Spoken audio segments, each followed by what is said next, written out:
Hey Froggy friends, Kirostyle here, welcome back to Granblue Fantasy Relink. Thank you so much for joining me here on stream.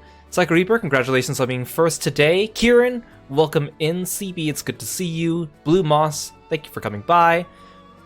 Welcome. So today, we are going to be going through some Fate episodes. Specifically the ones for the Dragon Knights characters. Vayne, Lancelot, Siegfried, and Percival.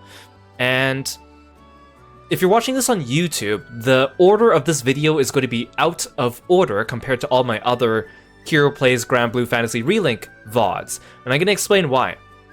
So, at this point in time, I have not tackled the Proud difficulty quests, the last difficulty quests in the game so far.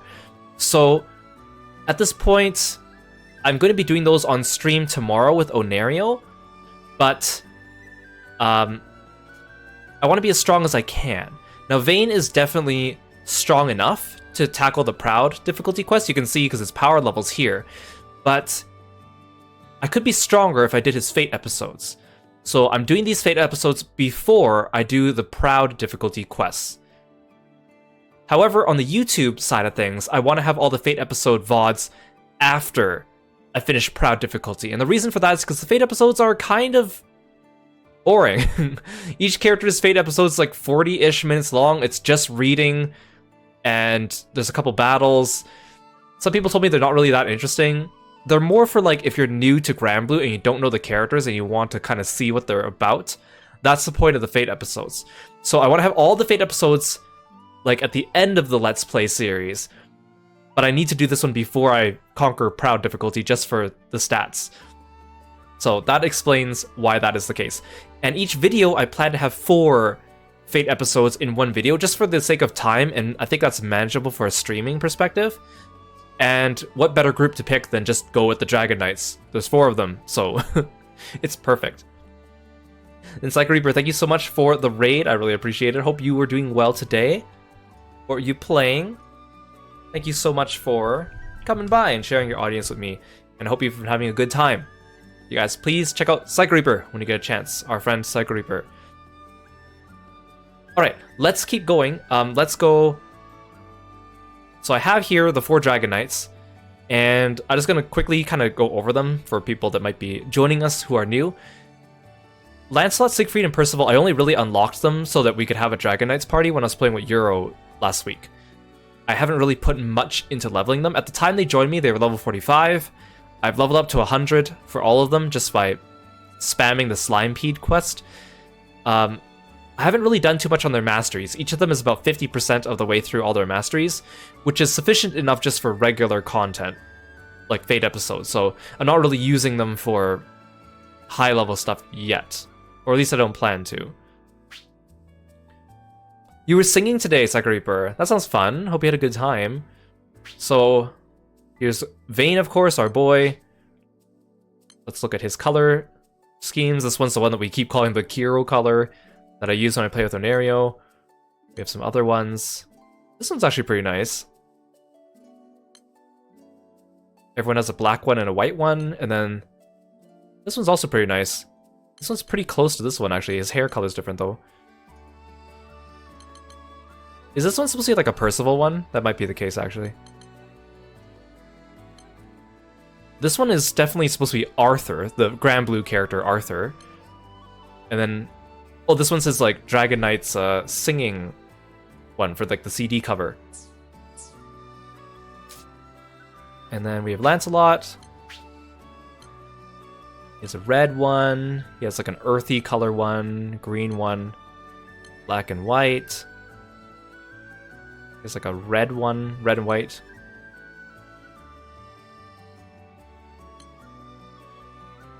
Okay. And then Siegfried, of course, is interesting because he has 3 costumes, which is unlike all the other characters, except for Gran, I guess, if you count him and Jita. Because in the gacha game, when we first meet Siegfried, he has his full helmet on like this, and then later he takes off his helmet visor, and then later he actually goes like helmetless.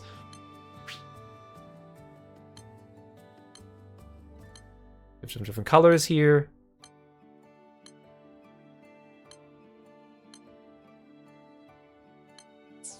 Very nice. And then we could do the same thing here.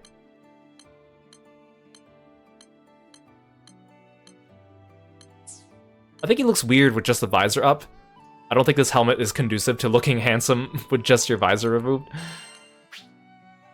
This one's actually kind of cool. I've seen a couple people when I was playing with random people online with the helmet Siegfried, and certain colors like this one looks pretty nice.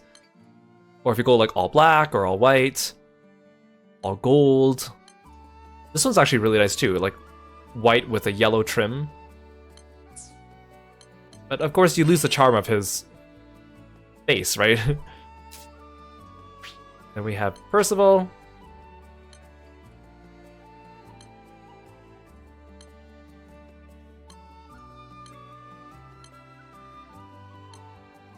This one is his color after his brother, Aglovale.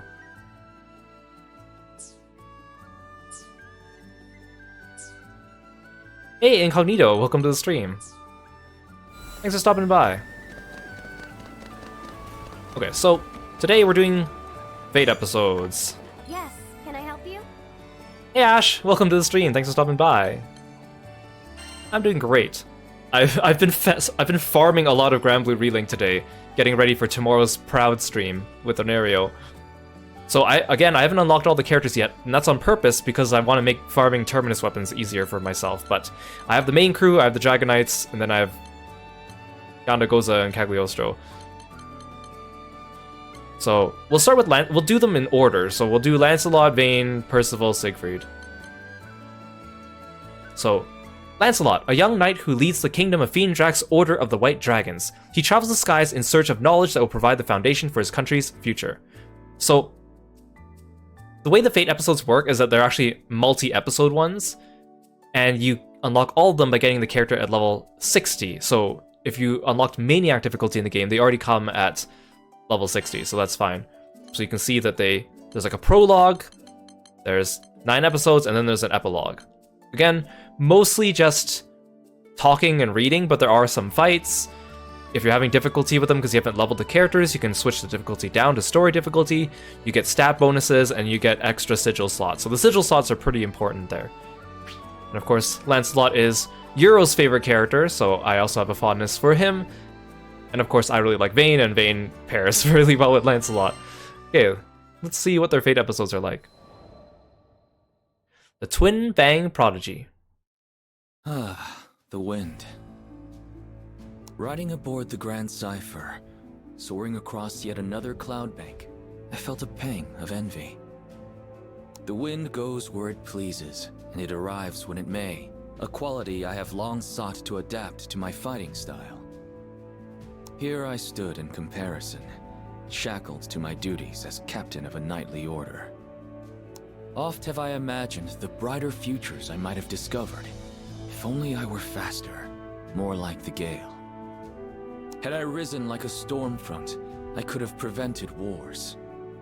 Had I rushed like a squall, I could have circumvented tragedy. But as the wind continues flowing forward, so too does the passage of time. Idle ponderings would change nothing. I had exchanged my freedom for the greater good. Quietly, I repeated a promise I made long ago. Henceforth, I shall endeavor to combat adversity, so much as I can, for as long as I live. Happily, this hasn't been a hard course to follow, for it runs parallel to the path of the crew, gracious hosts and, on occasion, lively companions. I want you to broaden your horizons for the betterment of our kingdom. I now see the wisdom and kindness behind King Carl's decree. For it was my journey aboard the Grand Cypher that taught me how to cast control to the winds, to ride unbound and at the mercy of the gales.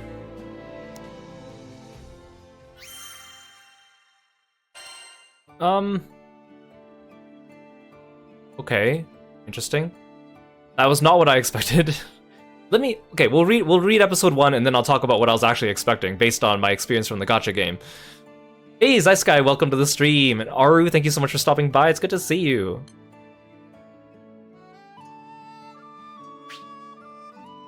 King Carl of Fiendrak urges Lancelot to expand his horizons, and so the knight joins Kiro's crew on their journey. Proof of knighthood. When I was a boy, my best friend's parents were killed by wyverns.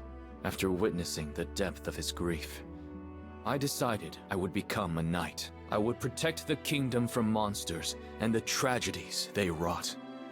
But there was one massive wall standing between me and my goal. It was not aptitude, for I had some talent with the sword, but the station of my birth. At that time, Fiendrock was a kingdom run by its aristocracy. Commoners were restricted to a life of labor, and the knightly orders were composed entirely of noble houses. Immediately I was rejected, told that I could offer my sweat to the crown, but not my blood, for it lacked the proper lineage. I was not deterred. Who was to say that our stone-walled villages could not breed warriors as well as our gold-gilded courts? I studied, I trained, and I worked harder than any man had ever worked to become a knight. In the end, my efforts bore fruit. Siegfried, who at the time was still in the service of the king, understood my plight and changed the course of history.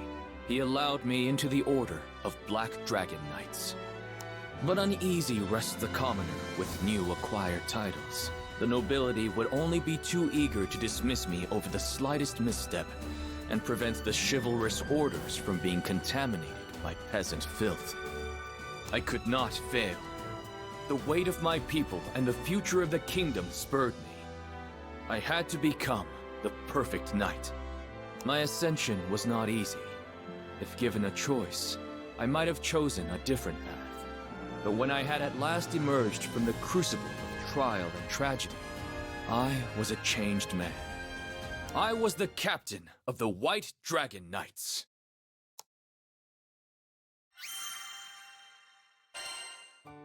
Okay. Let's pause for a second.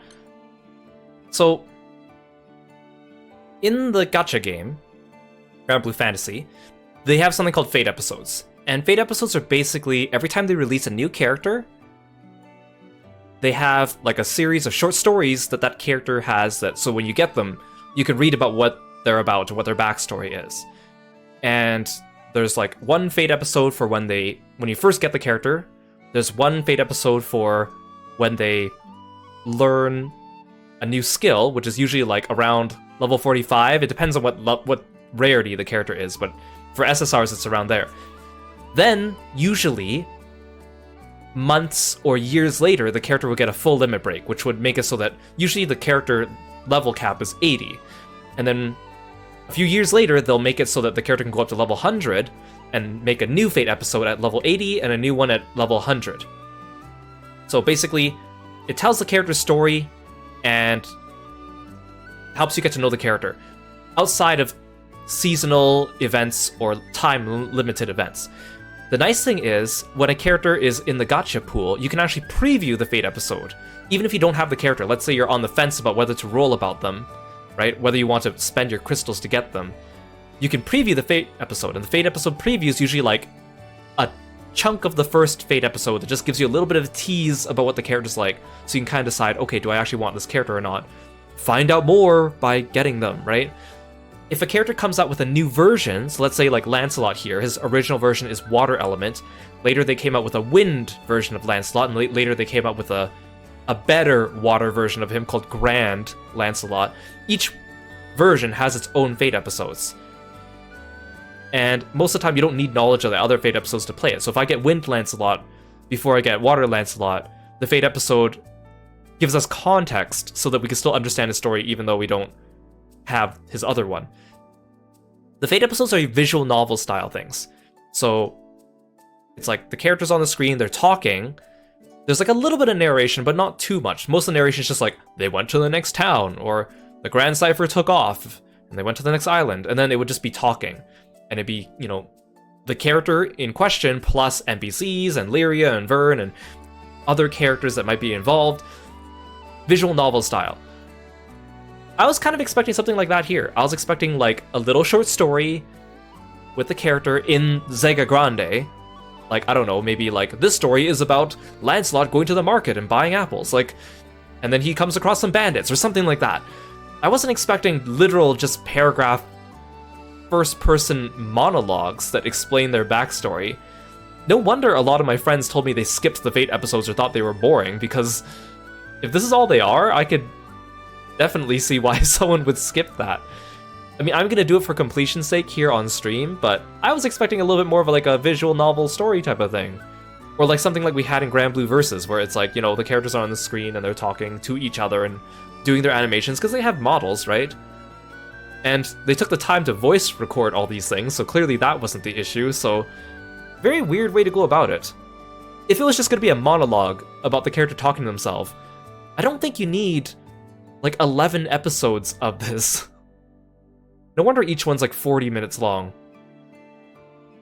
Again, it's nice for people getting into Granblue that don't know the characters and have a chance to go look at them, but it's not as interactive as I thought it was going to be, so I'm a little disappointed. The cool thing about Granblue the gacha game, though, is whenever you are reading a story, whether it's a Fate episode or an event or anything, if you press the skip button, it does give you a little bit of a summary of what happened, so you can still kind of get the gist of it even if you don't want to read the event. As a child, Lancelot dreamed of becoming a knight for the purpose of creating a kingdom free of monster attacks.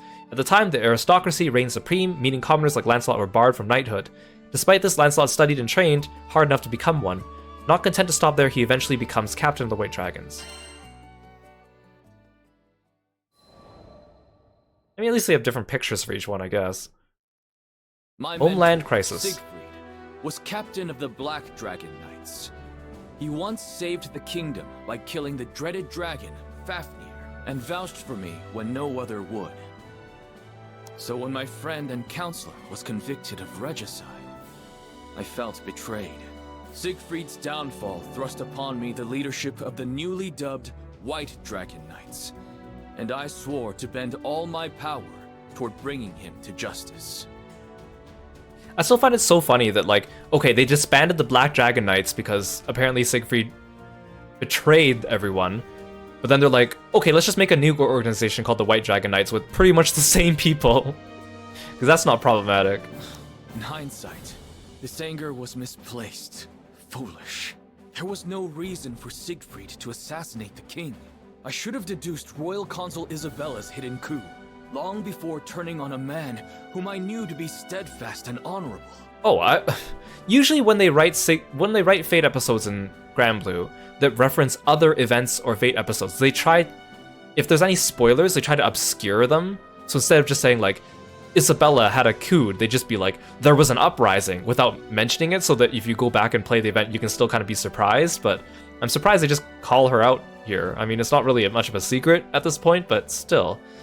My mind trembled under the pressure of newfound responsibility. It howled and grieved for the loss of a beloved king. I know that this amounts to no more than an excuse. It was my flash judgment that drove me away from Siegfried when he needed me most. Had I been left to my own devices, the conspiracy may have never been brought to light. But I had Vayne and Percival at my side, and though hunted by all the country, Siegfried himself infiltrated Isabella's cabal and alerted me to their treachery.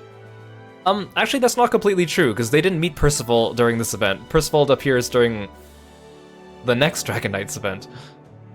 Well, I guess he comes back for, like, the second one still involves Isabella, so technically that's true, I guess. I may owe the biggest debt, however, to the Skyfaring Captain, whose aid was instrumental in restoring peace to Fiendrock.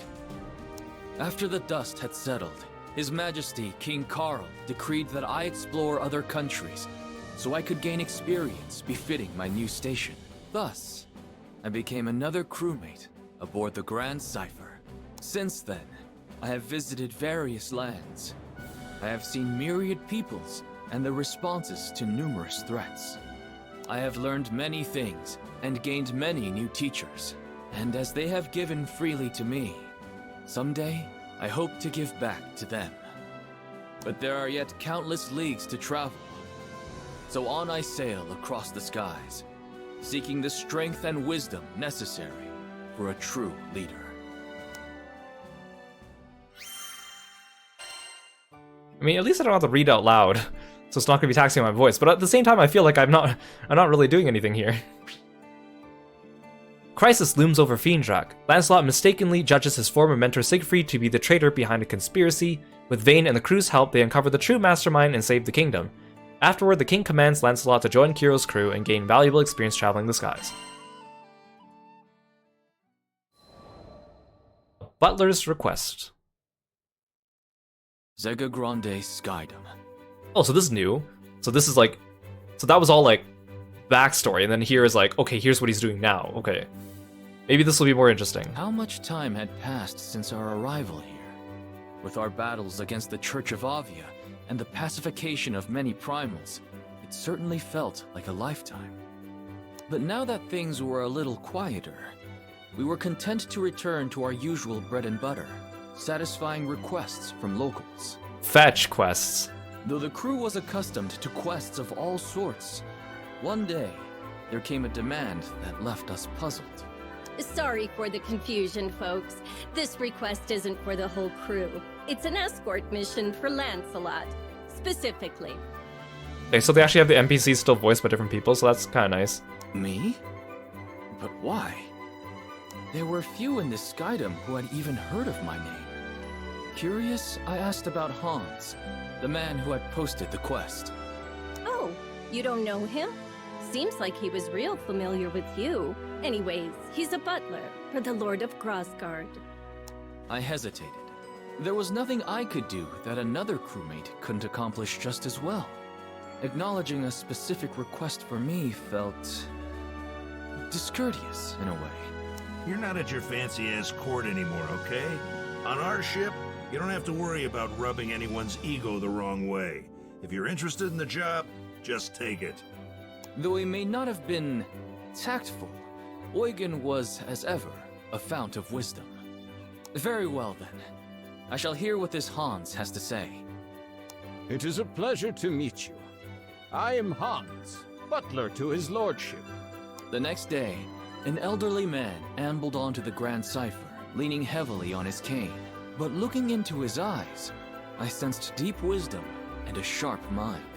The pleasure is mine. I am Lancelot, a Skyfarer. Forgive me for not accepting your request at once, but I would like more details before returning an answer. Yes, well, his lordship Ludwin is in need of an escort. Hans explained. Ludwin was a lord of Grassguard, and he was looking for a mythical sword passed down through his family for generations. So far, his search had led them to a snowy peak, but nearby monsters made the trip too dangerous to risk without protection. Does your lord not employ a personal guard? He does, but as this quest is for personal gain, he believes that commanding their service would be an abuse of power. However, the lords of Grassguard have never been gifted in the martial arts. So if we head to the mountains without a decent sword arm, tragedy will surely befall us. But what led you to seek my sword arm specifically? Well, we knew we needed a highly experienced Skyfarer. The mission is dangerous, far too dangerous for any amateur. But perhaps more importantly, his lordship is quite the fan of yours, Sir Lancelot. A fan? My voice cracked in surprise. Yes, you are known as a knight exemplar, talented in both combat and scholarship. How fortunate that this very same Lancelot would come to our land and proffer his services. Whatever accounts you've heard of me were surely exaggerated. And so humble. Lord Ludwin will be overjoyed when he hears that we've secured your aid. The honorable Sir Lancelot to protect us. What could be better? So, will you accept? Though this idolatry did not sit well with me, I could see no reason to refuse. From what I'd heard, Ludwin seemed an honorable man. Besides, there was much a lord of this Skydom could teach me. Very well. On behalf of our crew, I accept your request. Okay, so things are at least progressing. It's not all just summaries of things that have happened before. Okay, here's a boss fight. A butler named Hans has a job for Lancelot. His master Ludwin, Lord of Grassguard, had heard of Lancelot's deeds and personally requests his services as a bodyguard. Although Lancelot has some doubts, he thinks working for the Lord may prove a useful learning experience and accepts the job. You must play as Lancelot for this quest.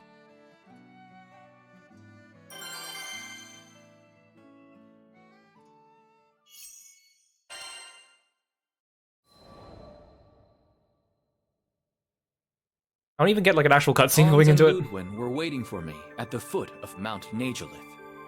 It is an honor and a privilege to meet you, Sir Lancelot of Fiendrock.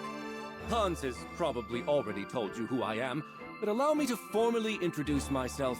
I am Ludwin, Lord Protector of Grossgard. Though his aura was imposing and befitting of a lord, he also felt courteous and down to earth. The honor is mine. Though I am now no more than a skyfarer, I swear to protect you and yours with my life, should it come to it. Well, whatever your title, I am glad to have your aid. Ludwin was beaming. Hans had told me of his excessive devotion, but it was another thing seeing it in person. I suddenly felt I wasn't quite sure how to conduct myself. Right. So you believe a family heirloom is hidden among these peaks? Not the sword itself, but the first of a series of trials that shall reveal the blade in due time. I see. And what is the first trial? There's a record somewhere around here which should detail the whereabouts of the sword. A little game of my family's, if you will. But on second thought, perhaps a great knight such as yourself has nobler things to do than this frivolous treasure hunt in the snow. Yes, perhaps we had better call it... My lord. Hans was stern, more mentor than butler. The ancestral trials are not frivolous. Each one holds an important meaning. Those same challenges taught your father how to reign. Skies rest his soul. Yes, you're quite right. Forgive me, Hans. So, with that settled, I shall count on you, Sir Lancelot, to provide the muscle. For as you may know, I am sadly little more than a statesman. I am yours to command. With that, I unsheathed my twin blades and started our quest. We go into the Viper's Nest. Take care. Okay, so... Right, I actually haven't... Wait, I did play as Lancelot during... Wait, no, I didn't play as Lancelot. You know what, yes I did. I played as Lancelot a little bit when I was playing with Euro, so I guess they just give you the tutorial anyways, regardless. Wielding dual blades, Lancelot leads Fiendruck's Order of the White Dragons. He employs his icy blades to cut down his enemies with dazzling skill and speed. Lancelot will continuously attack in place for as long as you repeatedly tap X. Cap off a series of X attacks with Y to unleash a powerful finisher. Move the left stick while pressing Y to dodge in that direction while attacking. Run circles around your enemy and finish them off before they can react. I'll go on ahead and make sure the path is secure. For your own safety, try not to stray. Oh, do let me know if I can be of assistance. My lord, let's leave the fighting to the professionals, shall we? Oh, It's not like you guys are actually here. course. Well then, Sir Lancelot, do what you do best.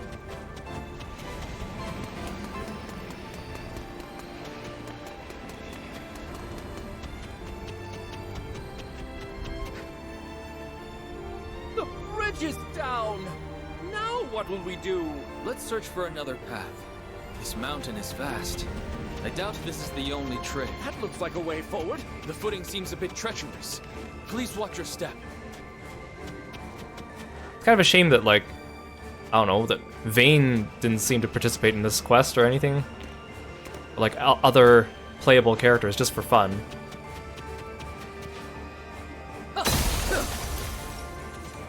God! Monsters! Stay behind me. I'll deal with this. Stay focused. I think that was the last of the monsters. What glorious form, Sir Lancelot! It is a pleasure to watch you work. If you're unhurt, my lord, we had better proceed.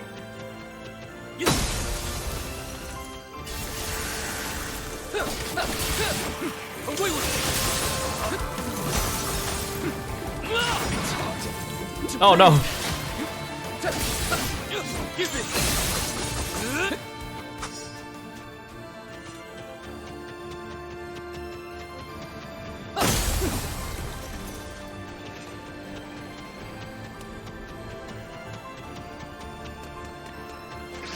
Lots of these ranged pop-doodles. Do be careful, Sir Lancelot. Don't worry. Fop I'll doodles. close that distance in a heartbeat.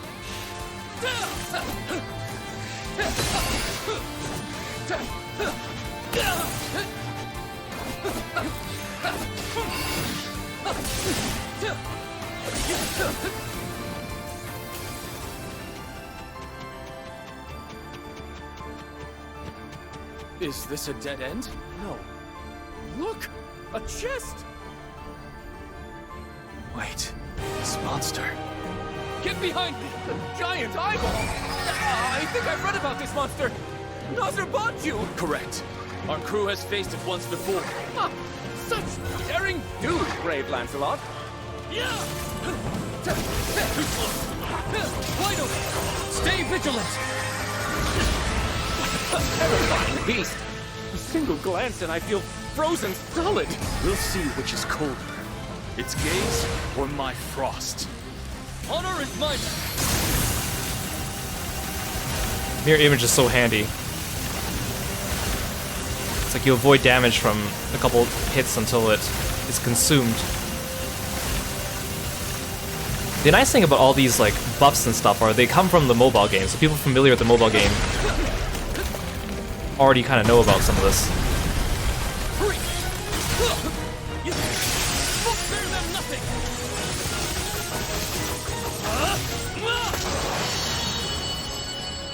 I didn't even get to try out all my moves. I believe we're safe now. One blade for truth, one for honor.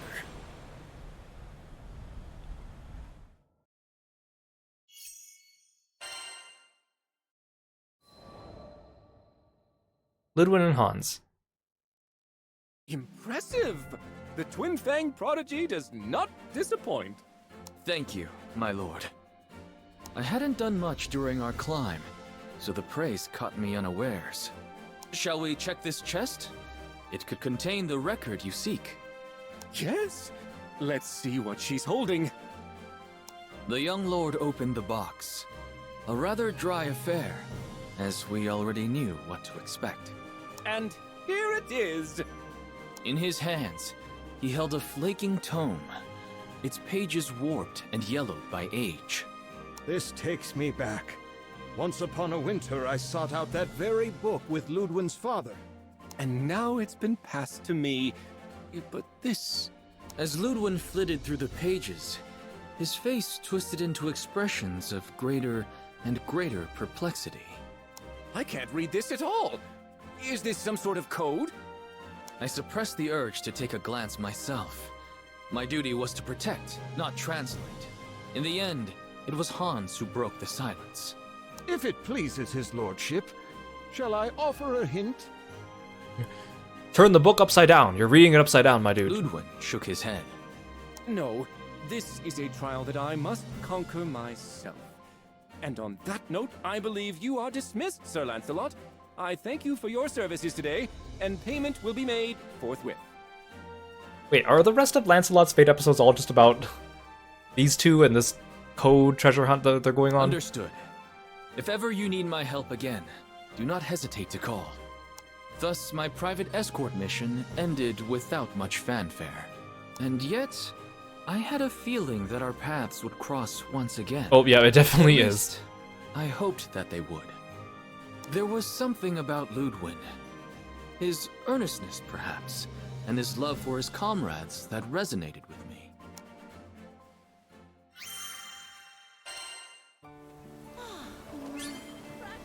Oh. Brought me back over here. Okay. Yes, can I help you?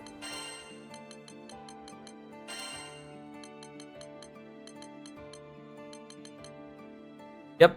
Episode 5, Code Breaking. Lancelot meets Ludwig and Hans on Mount Leechleaf. They're looking for old documents chronicling the whereabouts of a mythical sword passed down from generation to generation. When they eventually find the documents, they discover the text is written in code. Hans offers to give Ludwig a hint, but the Lord firmly declares he must decipher the text on his own.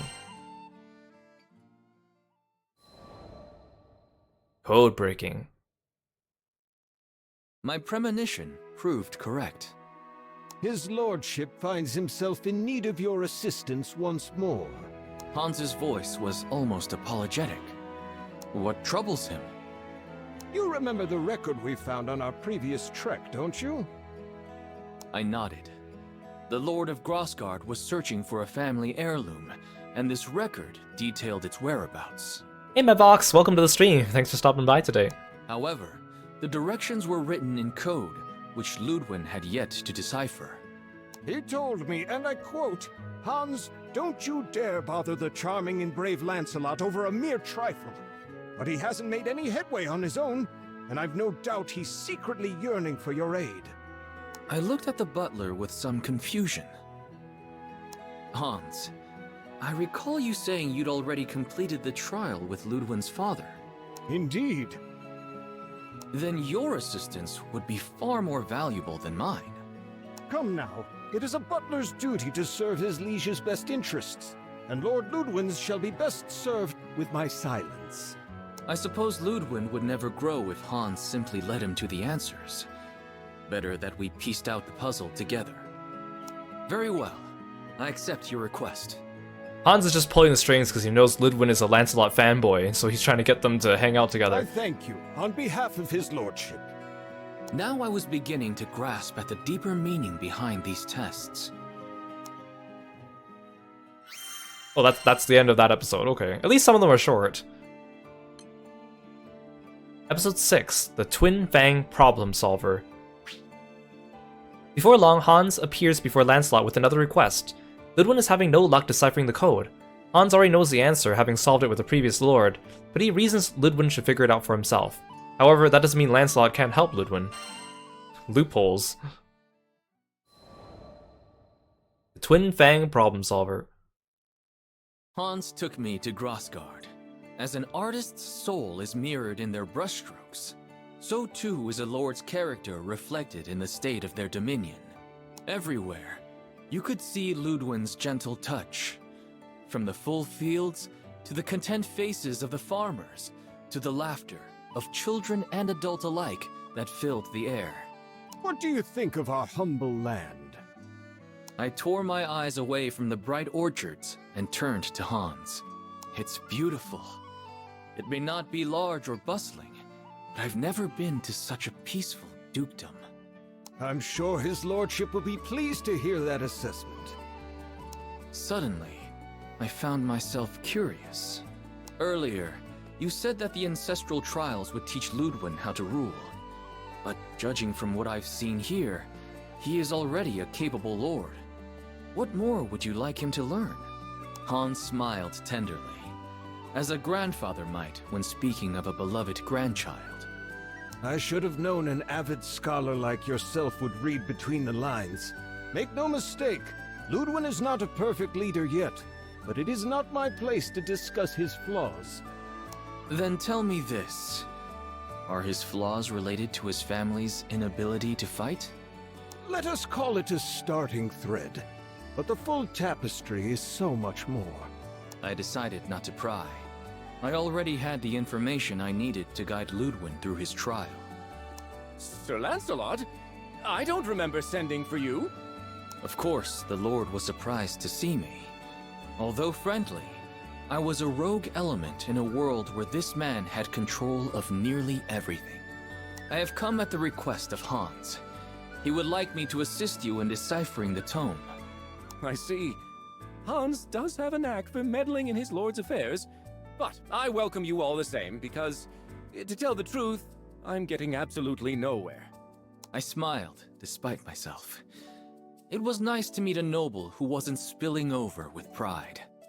Hans beckoned me to his desk, and I leaned over the old tome. What do you make of it? This must be child's play for a famed warrior scholar. He looked at me with expectant eyes. I'm sorry, but I can't decipher this. We will need to enlist the help of an expert. Expectation turned to astonishment. Lancelot, though you fight like a storm, your mind is as clear as the stillest of ponds. I can't believe you'd need to ask for assistance. Can't you? Every second I spend on the battlefield is a second away from the library. Ludwin hesitated a while longer, but when I strode to the door and held it open for him, he sighed and relented. No one in either of our circles was well versed in ciphers, but that was a matter of small concern. I knew an information broker.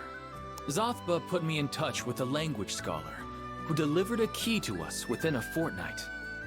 Well, I'll be. The clue was in the names of my ancestors. Ludwin stood up behind his desk and stretched, and the lines of care and worry melted from his face. He must have had many sleepless nights poring over the withered pages of the tome alone. Thank you, Sir Lancelot. I can finally read the damn thing. It's only a matter of time now until I find the sword. It was my pleasure. I look forward to news of your success. But I already knew. Before the unearthing of the blade, Hans would come to visit me one last time. Thank you for your help, Lance. You just asked someone else for help. Thanks. I mean, his connection with Zothba was useful, but okay. Episode 7, Trial and Error. Lancelot examines the code but is also unable to crack it. He suggests enlisting outside help. He gets in touch with Zothba, who in turn gets in touch with another expert. Through the sequence of events, the code can be broken at long last.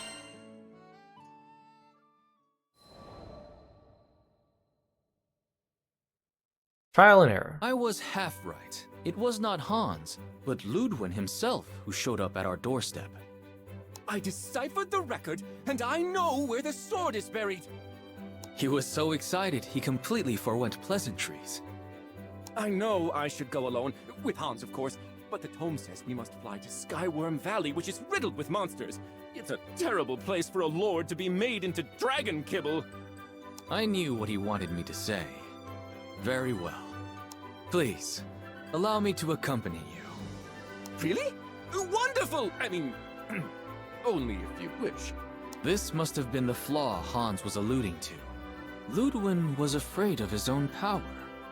He dreaded the responsibilities that came with leadership. The Lords of Grossgard were not warriors and hadn't been for generations. They depended on their subjects for protection. But as I'd learned, Ludwin was loath to do so. Up until now, this has not posed a problem. Small skirmishes were all that troubled the peace of his dukedom. But what would happen should a great war march on his borders? Would his honor eventually spur him to the front lines? To death? The place of a lord and general is with the rear guard. There, they must order the battle and conduct diplomatic affairs. But it is hard, sitting and conversing in safety while your soldiers are risking their lives. As captain of the White Dragons, I knew this better than anyone. You feel as if every death is on your head. At last, I had come to fully understand Ludwin. If these trials, as Hans said, could help him come into his own, then I would do everything in my power to guide him to victory. Okay.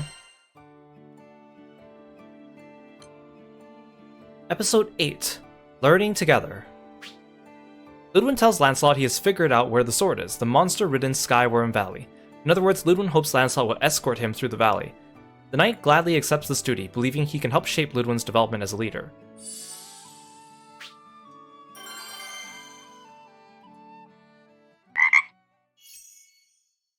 Hey Soran, welcome to the stream. Thank you so much for following me and being a Froggy friend. Hello, hello.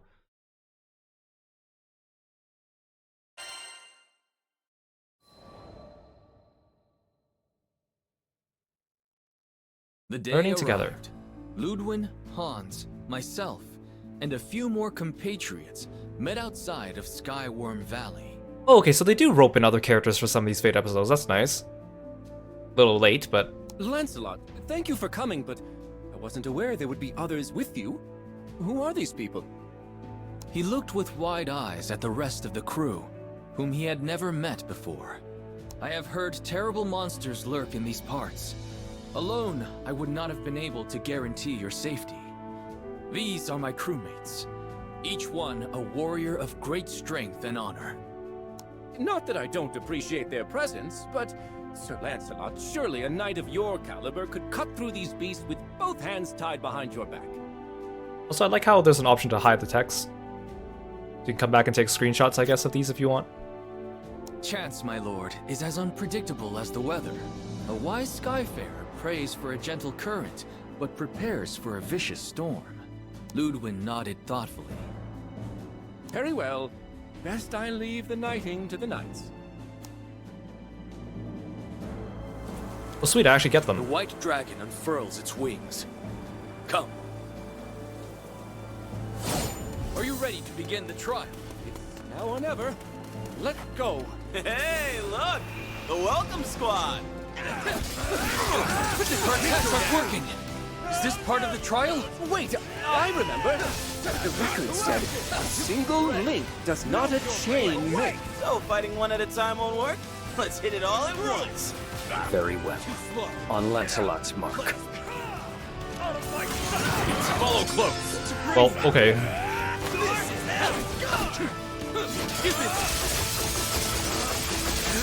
Well, you guys are all supposed to help me. Dragon Knights. You're moving the guy further away from the other one. Bane, bring him over here. I'll finish this. You've got it. Okay. A good mentor. Very clever, Vane. Siegfried called me clever. Silence. If not for Lord Ludwin's counsel, you would have been lost. There is no honor greater than fighting by your side. I only wish I'd have been of more use. Don't worry about it. We've all got stuff we're good and bad at. There is no shame in seeking help from others. It builds trust. Yes, trust. That is all we ask from you, Lord Ludwin.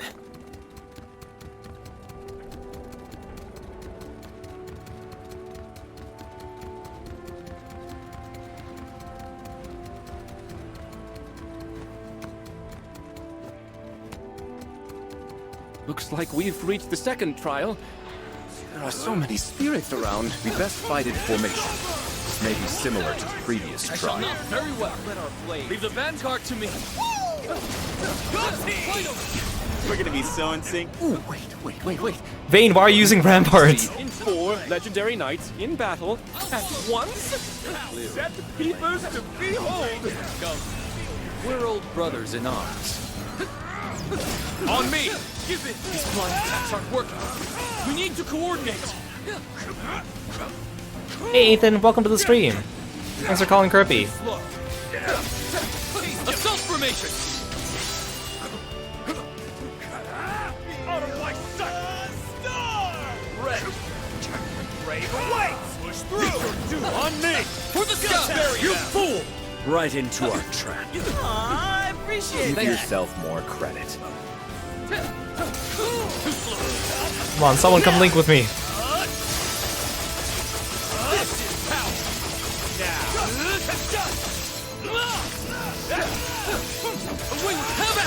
Into the fray! You're a fierce ally. We made it through!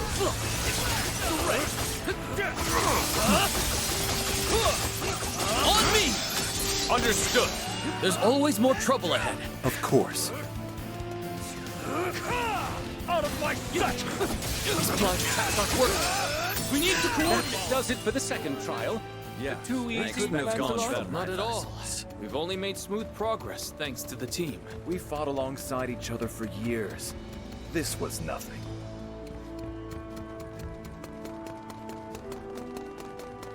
Boss battle, boss battle, boss battle.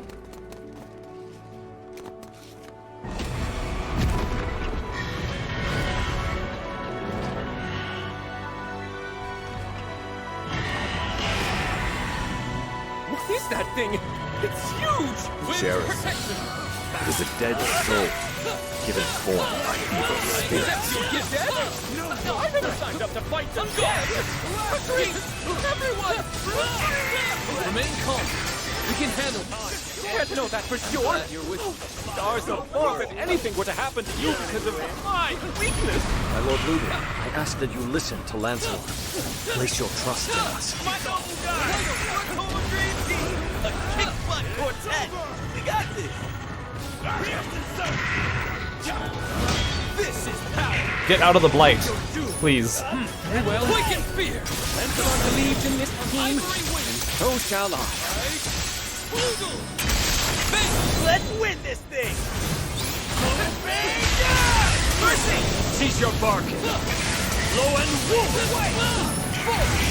Siegfried! Just like always. For the manga! For glory! Absolute zero! What you can't hit Powers combined. Understood! No force can stop us. Surrender! On guard!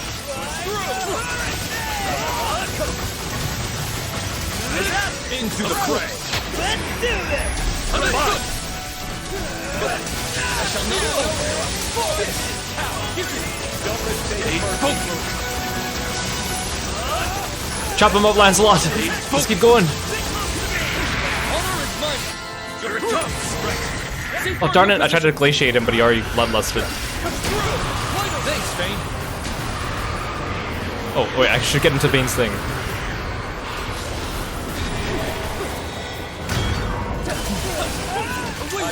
Wow, the computer actually used it at the right time. Probably because he's programmed specifically for this fight.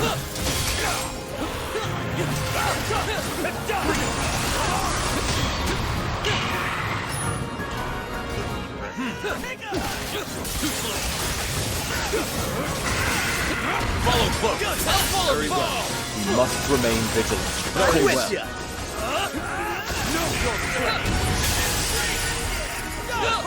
Understood.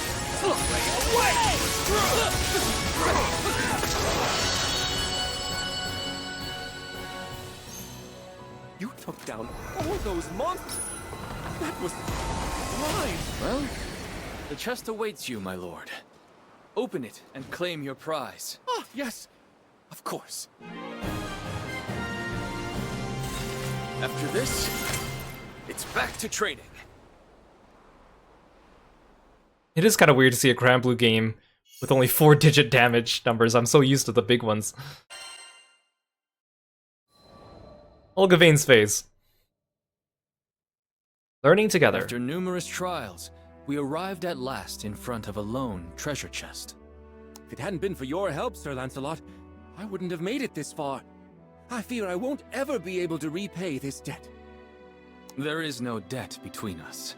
But do not trouble yourself about me. Look now to your prize. With trembling hands, Ludwin undid the clasps of the chest and lifted from it a sheathed sword. The blade of my forebears. It's lighter than I thought it would be. Carefully, he drew forth the weapon. What's the meaning of this? It's just a hilt! Ludwin was the very picture of distress. But I saw through the riddle at once. A sword with no blade. A weapon that could neither defend nor slay. It was a message, left by the first lords of Grossgard for their scions. Gently, I cleared my throat. Perhaps, my lord, it was meant to be a hilt, and a hilt alone. What? Why would my ancestors bequeath unto me a hunk of metal? You will find the answer to this puzzle, as you have to all the others. Slowly, Ludwin's grip on the blade relaxed, and he began to turn it over in his hands. Fine. I'll give it a bit more thought. Sir Lancelot, do you really think his lordship will be able to figure it out? On our way back, Hans fell in beside me to take whispered counsel. What does your heart tell you? You have been at his side all these years. Hans made no reply, but I saw the shadow pass from his face and a soft light come into his eyes. Yay, sigil slot. All right. Come to view the requests?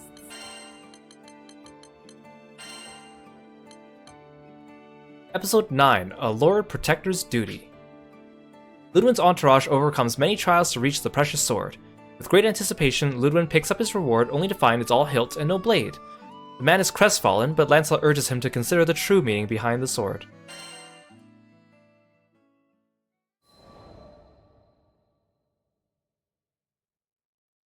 The third day after we had returned, Ludwin came calling. I've got it! The meaning behind our family heirloom! With great reverence, he laid his hand on the hilt, which was sheathed at his hip. At last, The pieces of the puzzle are gathered and the picture is whole. The tome in the mountains, the message in code, the chest guarded by monsters, and the sword without a blade. Ludwin laughed dryly. Sir Lancelot, I love this land, passed down to me by my forebears. I love its gentle rills, its rolling hills, its honest laborers, and its noble warriors. I would do anything to keep them from harm. But he could not fight his own battles. He spoke of one such conflict that occurred within his dukedom. He was forced to flee to safer grounds, while the blood of his people mingled with the dirt. The guilt ever gnawed at him, robbing him of his happiness and repose. In the midst of his troubles, Hans told him of a legendary blade. The young lord grew convinced that this sword would bestow upon him the strength he needed to protect his own. I wanted to be everything for my people. A great warrior like you, and also a wise general, and a benevolent lord. But now I see that one person does not make a country. I am the hilt which guides the sword. And the people are the blade, which are its strength. Leader and follower. One is lost without the other. Emotion stirred within me, and I drew a trembling breath. My lord, we are more alike than you think. There was a time when I blamed myself every time I lost a knight. I tried to shoulder the burdens of my kingdom alone, thinking I was protecting everyone. But I was wrong, for my fall would have meant the ruin of all. Ludwin nodded. You're right. I'm done tearing myself into pieces, trying to play 100 roles at once. My people are counting on me to guide them, and so I shall, with this sword. He drew the hilt from its sheath. Look to your own duties, and trust your comrades to fulfill theirs. That is all we can do. I won't ever forget this lesson, Sir Lancelot. I swear upon my ancestors that from this hour henceforth I shall dedicate myself to becoming the fair and wise lord that Grossgard deserves. The clouds of doubt were gone from Ludwin's eyes. He had found his path at last, and I had been reminded of something important. It was true that leadership and responsibility acted as shackles, but they were also anchors, providing safety and stability on a sea of uncertainty.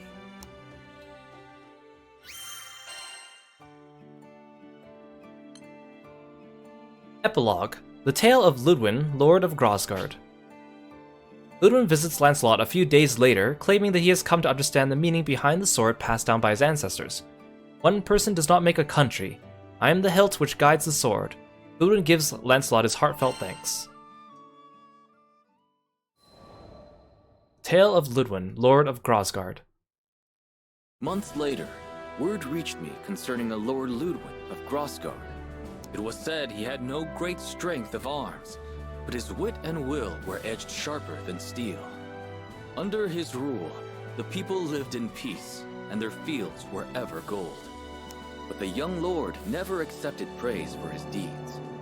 He always spoke of the loyalty of his subjects and the wisdom of a foreign knight. It seems his idolatry of me still hasn't changed. But as Ludwin has grown into his title, perhaps I too should learn to bear my mantle with pride. I am Lancelot, captain of the White Dragons, and son of Vtuber. Oh, that was a very short epilogue. Oh, new archive entry discovered. Oh, that's why I'm missing so many archives. Copy of the Lord's Missive. It's because you get them from the Fate episodes. I mean, still, that's only like one per Fate episode. Okay, since we've done our first one, I just want to quickly gather my thoughts on this. Like, it was okay. It was pretty mid. Like, it wasn't bad. It wasn't good. There was a lesson in it. It showed us a little bit about Lancelot and his personality, but I think they could have made it a bit more interesting. And the reason why I say that is because the Granblue mobile game actually does a really good job with Fate episodes and like little stories that are memorable or at least a little bit more entertaining. At least now, like the very, very old Granblue Fate episodes from the very beginning of the game are a little dry, but they did get better over time. So how I would improve upon it, I already mentioned, I would make it more of a visual novel style, where, you know, you had character portraits and they were talking to each other. instead. That's a little bit more like the mobile game, and also kind of what they did in Versus.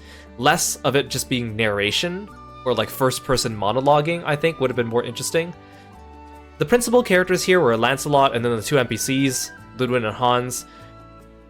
I'm glad they brought in the Dragon Knights for the second quest. I think it's nice that the first quest was like, here's you playing as just the one character, and then here you get some guests. And I kind of hope that the rest of them follow that kind of structure. But I think it would have been better if the whole story was like the principal characters were Lancelot and at least one or two other of the playable characters. Like, focus on his relationship with Vayne or his mentorship thing with Siegfried. Would have been more interesting because, you know, of course, Ludwig and Hans, they're generic NPCs. Yeah, it was kind of sweet, but it's not like I got attached to them. While if I saw him interacting with characters that we're familiar with, and I know because the Fate episodes are specifically for Lancelot because, you know, like, you may not have recruited Vayne and Percival and Siegfried, but still, I think it would have been more interesting. It's kind of like how in Granblue, I always find, I mean, when they have events, when they have important NPCs that are related to an event, they give those NPCs a unique appearance, a unique name, but I do get more attached when the event involves multiple Grand Cypher crew members, because then I get to see them interact with each other, even if it's just slice of life, everyday stuff. At least I feel like I'm getting a little bit more out of it. Again, I think the story had an interesting twist with the hilt thing, but, you know, to make a story interesting, you either need to, like, have a really cool twist, or you need characters that you can really relate to.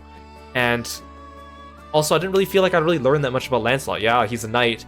Yeah, he cares about his people, but it was more about Ludwig's character development than it was about Lancelot. I mean, not that this is an opportunity for Lancelot to have character development, because this is just a spin-off game, but I also just feel like, I don't know, they could have done a better job with it considering their history with these types of things. Now, I know that the writers behind Relink are probably not exactly the writers behind the mobile game, but at least they had some inspiration to take from. So, like, overall, I'd say the Fate episodes so far, mid.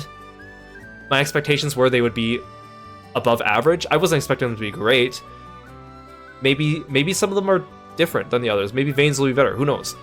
But I was just very surprised that, like, it was just mostly monologuing with text over a picture instead of just having the models talk to each other. Considering they actually voice acted everything, I don't think it would have been that much of an extra step just to have models mouthing things next to each other on a screen and have it more dialogue based instead of narrative monologuing. Not that there's anything wrong with, like, prose, but I just think it lends itself more to if it was just dialogue, you know? Let's see how the other ones kind of go. Hey Kiefer, welcome to the stream. Thanks for stopping by. Let's do Vayne's now.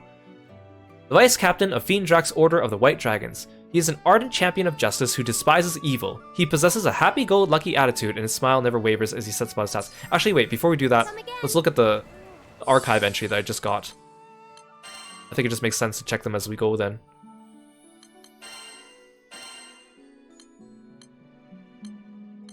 Copy of the Lord's Missive. From the Grosgard family history, page 1. To future generations of my kin. For our role in preserving supply lines during the war, it is said the Crown of Seat Hollow granted us our namesake domain that we now guide and protect. Truth be told, the royal family from that time has ceased to exist, and we are now lords by way of custom only. As protector of this land, you must endeavor to make appropriate decisions. You have a duty to lead the people fairly and ensure peace reigns across the dukedom. If you neglect your responsibility, however, you risk losing our ancestral lands, and more importantly, the vassals who inhabit those lands. Such fair men and women who have stood loyally by our sides for all these generations do not deserve such a fate.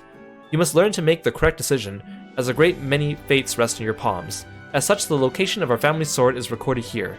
If you wish to obtain the fabled blade of your forebears, prove yourself a worthy Lord Protector.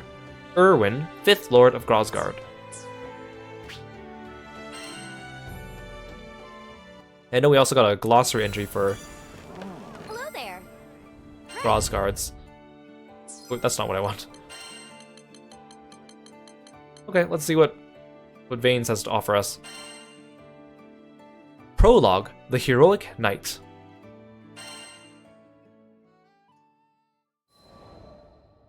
The Heroic Knight.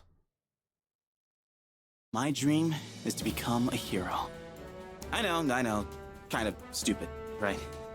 I get that you can't just snap your fingers and poof, you're in a cape with your first initial plastered over your chest. But let's face it, the world we live in could really use some heroes. It's like every day I come across some new, sad story. Where's the harm in wishing for more sunshine? Anyways, I know heroes really do exist. I was saved by one. Well, saved might be an exaggeration, but I was a timid little squirt, and he was always there for me. He was just so darn cool. I wanted to be brave like him. I wanted to protect people like him. Eventually, my hero left our hometown to become a knight. If I was going to follow in his footsteps, then that meant I needed to take up the old helm and armor too. Wasn't sure if a weak crybaby like me would ever amount to much. But hey, whoever changed the future by getting hung up on the past?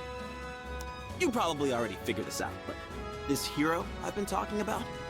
None other than my childhood friend, Lancey. And let me tell you, he's like something out of a fairy tale. Brave, smart, strong. Back in the day, all the grown-ups would call him a prodigy. If it wasn't for him, I might have never become the shining knight of Fiendrock that I am today. Man, I still have a long way to go. I won't stop until I'm the best me I can possibly be. Okay, there we go. Episode 1. Everything for a Friend. Vayne has always dreamed of being a hero. Starting from an early age, he did everything in his power to make that dream come true. As the years went on, his best friend and hero, Lancelot, left their hometown and became a knight. From that moment on, Vayne decided to follow in Lancelot's footsteps.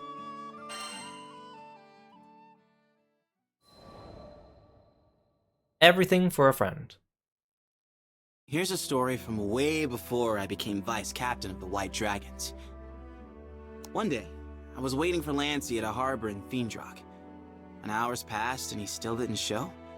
I started to get nervous. The sound of the surf, which had been super calming until then, turned dark and whispery. Weird, but okay. Snooping around, I found out the true dragon Fafnir had returned. The royal powers that be were putting together a force to beat him. And of course, the person leading it was the captain of the White Dragons, Lancey. My best friend was about to march into the jaws of a literal fire-breathing lizard, and he was gonna do it without me. I couldn't let that happen. In a panic, I started back for the capital. So there I was, rushing along, worried half out of my mind, when I met the Grand Cypher's captain for the first time. Apparently, the crew was also headed for the capital of Fiendrock, so I told him to stick with me. More the merrier, right? Except, I wasn't exactly merry. And the captain could see that.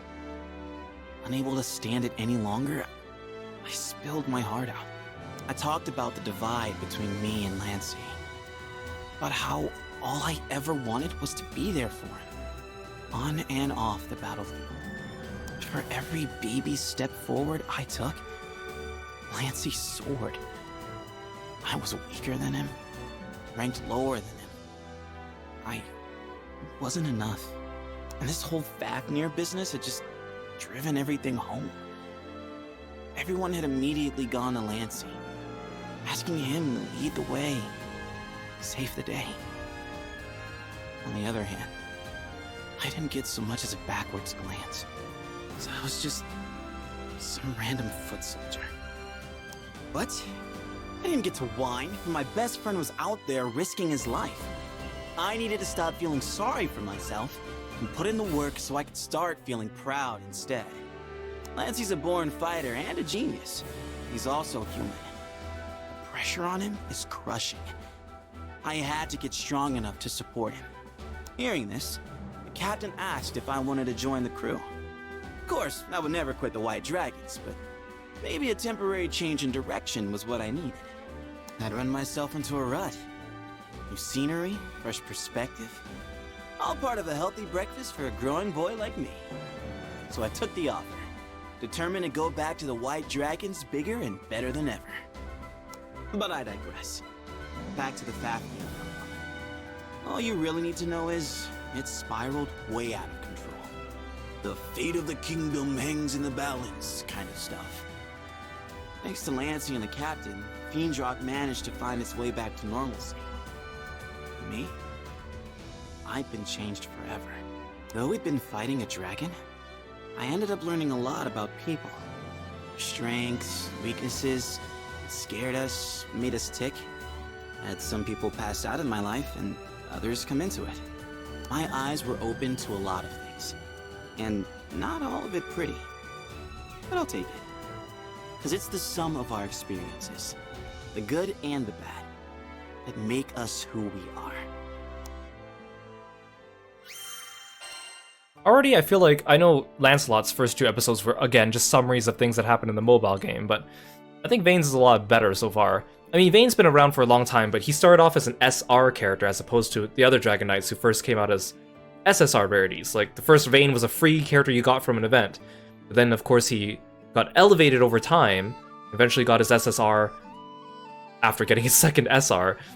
And, like, a lot of his story, like, at the beginning is very much, not to say clinging, but it's very dependent on Lancelot, right? It's all about him looking up to Lance and not feeling good enough. While Lance's stories aren't about Vayne at all, like, it's just about Lancelot. But then over time, Vayne gets more confidence, and then he kind of overcomes that and becomes more of a leader himself. So he has a lot of that development that a lot of characters don't really get in Granblue. I mean, like, they all get developed, but he had, like, a bigger leap of development.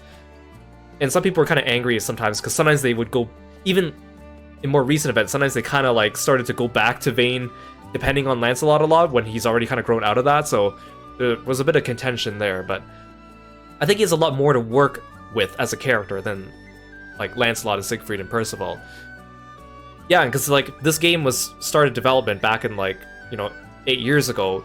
Vayne's still wearing his SR outfit instead of his SSR outfit, although, to the untrained eye, they might look very similar, which is, I kind of like that in Granblue. When characters get new outfits, a lot of times they are very similar to their old outfits, so you can still tell, like, oh, this is still him, because it's still got the same color scheme and the same general shape, but it's a little bit different, so I do appreciate that. It'd be cool if they had different outfits in this game for people other than the captain and Siegfried, but I'm okay with what we got. Vayne first meets Kiro's crew as he's hurrying back to Fiendrak's capital. He has heard that the true dragon Fafnir has been revived, and Lancelot is prepping to lead an army against it. Vayne confesses to Kiro he fears he's not strong enough to support his best friend Lancelot on the battlefield. Kiro invites Vayne to join the crew so he can become stronger.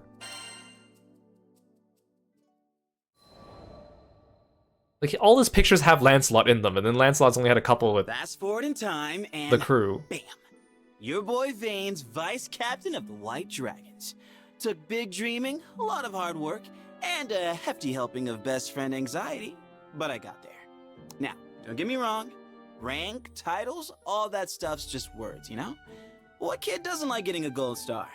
And this was a big, shiny gold star that said, "Congratulations, you're on your way to becoming a hero." Plus, now I got to be part of all the important security meetings. If Lancey needed help, I'd be the first to know.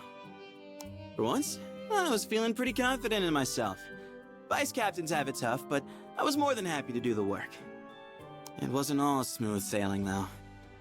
After a few months, some nasty rumors began circulating through the barracks. People were saying I got my job through nepotism, just because I was friends with Lancey. It was kind of a dark time. I've been trying to come up with things that I accomplished when I realized there were none. At least, nothing that I'd accomplished on my own. This whole time, I'd just been riding on other people's coattails. The captain, as always, lent me a shoulder to cry on, and we agreed to meet up again in a few days. But when the time came, two, burlier figures were standing beside the captain, Siegfried and Percival. They were there to spar with me and judge, once and for all, if I deserved to be vice captain of the White Dragons. I definitely teared up a little. These were two of the people I looked up to most in the world. They could take whatever I threw at them. My hopes, my insecurities, lessons I learned. I put everything I had into that battle. And in return, Siegfried and Percival gave me everything they had. Fighting the two of them was as intense as you'd expect. But once I got over my throbbing calves and aching deltoids, I felt really lucky. I had good people looking out for me. They showed me how far I'd come. I could go the distance. I went back to the castle determined to hide everything from Lancey. He had enough on his plate. But you know how best friends are. Trying to keep secrets from them is like trying to hide an onion in a muffin. He cornered me. So, with nowhere left to run, I spilled the beans. Told him how the rumors had drained my confidence, and I didn't feel good enough to be his vice captain. Or his best bud. I felt horrible. I had the greatest friends in the skies telling me they believed in me. And still, I couldn't believe in myself. Lancey waited for me to get everything off my chest before speaking. Vayne, I recommended you for vice captain because I considered you the most qualified. The motion passed because the king and the white dragons felt the same way. And just like that, a weight was lifted. Seems like all I really needed was to know my best friend trusted me. And now that we re-established this trust, there was only one thing left to do. Beat each other silly. We snuck out to the training grounds in the middle of the night and sparred until our legs gave out. Then, we lay spread eagle on the ground, looking up at the stars. Those little twinkling dots were so inspiring. They're out there, a billion miles away. But still, their light manages to reach us. My dream of becoming a hero might be far off. But if the stars can make the trip, so can I. Aw. I mean, obviously you can tell already, like, why these two get shipped together, and the game knows it too, but still, they're very sweet. Yeah, Lancelot sounds more caring about his friends here than he did in his own Fate episodes. I wonder how Vayne's actual story goes from here. I hope it's better than Lancelot's was. Thanks to his many accomplishments, Vayne is promoted to Vice Captain of the White Dragons, though not all the knights are convinced he has earned his rank. The criticisms send Vayne spiraling. The crew enlists the help of Siegfried, Percival, and of course Lancelot to lift Vayne out of his funk. With the support of his friends, Vayne renews his goal to become a hero. Episode 3. Little Knights. Oh, this is already cute already. So this next adventure began on a day in Zega Grande like any other. The sun was shining, the birds were chirping, and I was soaking up some rays after a pleasant morning of grocery shopping. That's when I heard it. Long live the Blue Sky Knights! Yes, the fierce cry of a child in its natural habitat. Enough to strike fear into the heart of any warrior. Boom, a child. I've never seen you around here. Intruder alert! Intruder alert! Knights, assemble! Cannonball formation! They came hurtling at me, faster than the wind. I stood no chance. We're the Blue Sky Knights, servers of justice and roasters of villains. Who goes there? But all jokes aside, these tykes were adorable. Reminded me of my own days playing Knights and Dragons. With both hands in the air, I thought long and hard about how to respond. I for sure didn't want to pull out my usual, I'm Vayne, Vice Captain of the White Dragons. I mean, capturing a real knight while playing make-believe could be an awkward sitch for the kids. But it also wouldn't be right to lie. Then, a candle lit up over my head. Oh, right, because they don't have... I mean, they do have light bulbs in the Granblue world, but I guess candle makes more sense in this case. I'm Vayne, the wayfaring chef. Wait, you're a chef? Yeah, one of Vayne's hobbies is cooking, and he does that a lot too, so... That means you're an expert at brewing stews and baking pastries, correct? I blinked. I hadn't expected such an energetic response. I mean, if there's anything that will get kids excited, it's food. What? Oh yeah, and I've got the proof right here. I pulled out a bag of cookies, which may or may not have been meant for Vern and Lyria, but they'd understand, right? I'll bake them some more. In fact, one of the Dragon Knight's events in Granblue, One of them is called Bistro Fiendrog, and it's all just about the knights helping to run a cafe. It's a bit more of on the slice of life side of things. Anyways, passed out the cookies, and in the space of a few bites, the tots were leaping around like it was their birthday. And yes, before you say anything, I do realize that bribing the future defenders of our sky with munchies might not have been the best for character building. But you should have seen their smiles. Well, that's the end of that episode. Okay. Episode 4, Vane the Squire. Vane is enjoying a walk in Folka when a group of kids calling themselves the Blue Sky Knights demand that he identify himself. Not wanting to embarrass the children for accosting a fellow knight, Vane introduces himself as a chef, which immediately wins them over.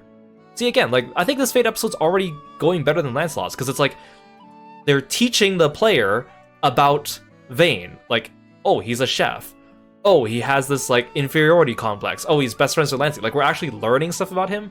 But I feel like Lancelot, oh, he's a perfect knight, and then he ended off just being more of a perfect knight. Like, it didn't... Like, Lancelot has more to his personality than what we saw in the Fate episodes. Like, they could have talked about how he's secretly actually really messy when he keeps his own room, or stuff like that. Like, it's... Or, like, the way he views Siegfried as his mentor and doesn't live up to that expectation. Like, these are things that would have been interesting, I think, but they didn't include them. Hey, Risuke, welcome to the stream. Thanks for coming by.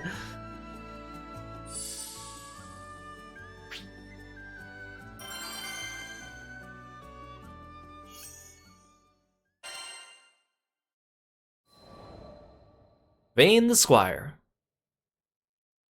You have some potential, Sir Chef. I'll let you cook for us as our square. I'm Skip, by the way, captain of the Blue Sky Knights. As our square. We were on to headhunting already? These kids didn't mess around. I'm honored, Captain Skip. But to tell the truth, I'm kind of busy right now. Oh no. They were hitting me with the pout of despair and the eyes of the puppy dog. I bit my lip. This little game wouldn't take too long, right? I'm also thinking the more I read through Vane's Fate episodes here, I feel like his are probably going to be some of the best ones in this game, because, you know, they're all written from the character's perspective, right? And the way he talks, the cadence of his voice, the choice of words he uses that are more casual is far more interesting to read than, like, you know, Lancelot just speaking like the perfect knight. And I can't imagine too many of the other characters, except for maybe Ganda Goza, having like a really interesting role as a narrator, I think. Still, it has always been my dream to cook for the Blue Sky Knights. Squire Vane, at your service. I just didn't have it in me to rain on their parade. After dubbing me in a formal ceremony, Captain Skip raised his tiny fist in the air. We got our chef. Next, we have to search for a base. Split up, soldiers. We meet back here in 1 hour. The rest of the kids responded with a rousing cheer. And then, they were off. Hey, Sir Chef, that means you too. I saluted. Couldn't disobey direct orders from a commanding officer. Anyways, I still had time to spare. Yeah, he's voiced by Zeno Robinson, who also does Junpei for Persona 3 Reload, to my chagrin. I was gonna find these kids the coolest base ever.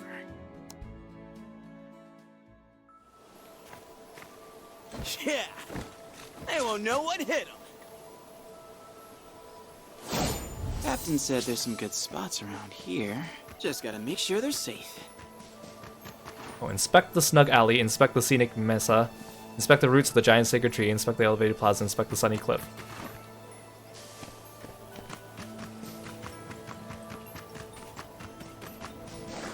Oh, that's not where I'm supposed to go.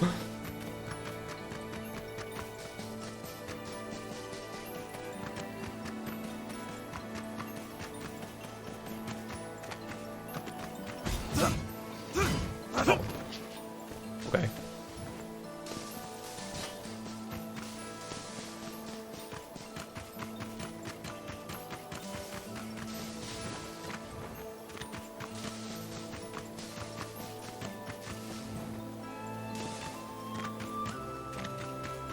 Well, this is not what I expected.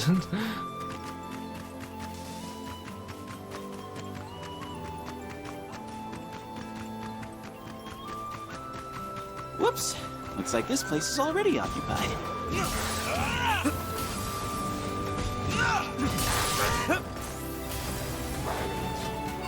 Done and dusted. Now, let's look for safer real estate.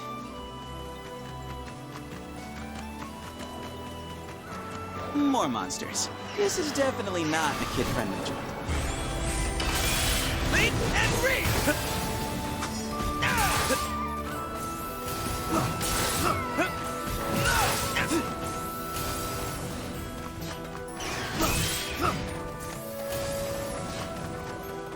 That was a workout and a half.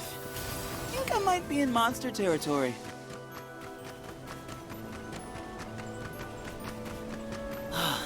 Man, Clancy and I used to love exploring the woods.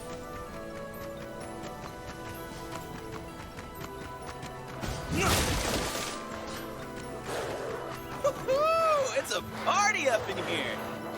But it looks like I wasn't invited. And drop!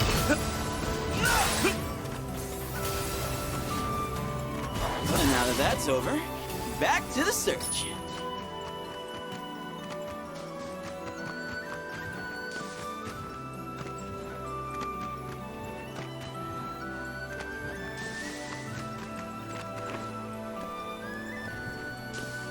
Kind of interesting how like, you can go through an area you've already been through before, but if you go through it like backwards, for example, it feels like a completely different experience. Please don't let there be monsters. Please don't let there be monsters. It just makes me think of how clever, because I was watching Aru playing Sengoku Basara 4 the other day, and Basara 3 and Basara 4 do that, where some of the stages are actually just other stages, but you play them in reverse, and then they change the lighting, so like maybe instead of being during the day, it's at dusk or something like that. So it feels like it's a different stage. But then if you look closely, it's like, oh, it's actually the other stage, but slightly rearranged, and usually backwards or something. Pancakes, you scared me. Man, bet this place is near a migration route. Kind of like Final Fantasy XIV does that too with like, when they had hard mode dungeons. They'd be like the same as the normal dungeons, but they change the route that you walk through them, so if they feel different. And the hunt continues. Oh, okay, now I have to inspect everything, okay.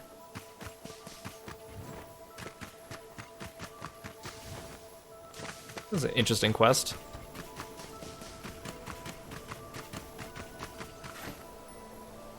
Oh, don't think I can go any farther. What if I tried looking up higher? Oh, you've been playing Sengoku Basara as well? I love Sengoku Basara so much. Please give us another game. Or localize it properly so that more people can get into it. Shouldn't Really go making for me just... somewhere too isolated, but the base does need to be secret. Are they really making me backtrack through this entire level? Oh, it's supposed to go around this way.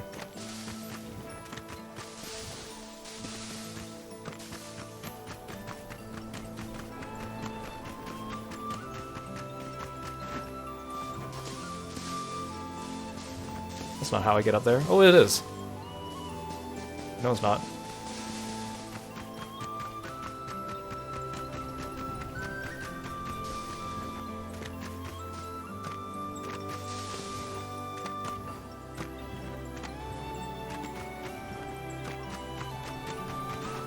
No monsters, perfect size and location? Wait, I think I see a path on the other side of that thicket. I bet it leads to Folka. Oh, I want to go examine all the other places just to see what Vane would say. Oh, it just loaded me out already, okay. What a cute picture, though. Captain Skip! I think I found it! I led the kids to a sweet glade I discovered in the woods. It was right next to a big thoroughfare, so they wouldn't have to worry about monsters or getting lost. I mean, if I could find my way back, then anyone could. Still, The place was surrounded by some nifty bushes and trees that shaded it from prying eyes. All in all, I think I did pretty well. And, judging from all the frolicking going on, the Tykes agreed. Captain Skip pulled out a handmade flag that he'd apparently just been carrying around and stuck it in the ground. This land is now the hideout of the Blue Sky Knights! And sure, the thought, technically Knights don't have hideouts, flashed into my mind, but you can't expect kids to know that. Actually, you know what? These Tykes might be onto something. Maybe I should ask Lancey for our own secret base later. Oh, Vane, you are such a child, and I love Anyway, it. For the time being, I was in what had to be one of the top 10 hideouts in all the skies. I found a nice, plush patch of moss and plopped down. It was a good day. And I got another sigil slot. All right. We've got lunch specials. Good food, good price. Come to view the request? Right. I keep pressing undertake a quest out of just pure reflex. Episode 5, Life Lessons. Blue Sky Knights plus Vane scour the forest for a good place to establish their hideout. Vane discovers the perfect spot, and the kids immediately hoist their knightly flag. Hanging out with the kids reminds him so much of his own childhood, he decides to hang out with them for a little longer.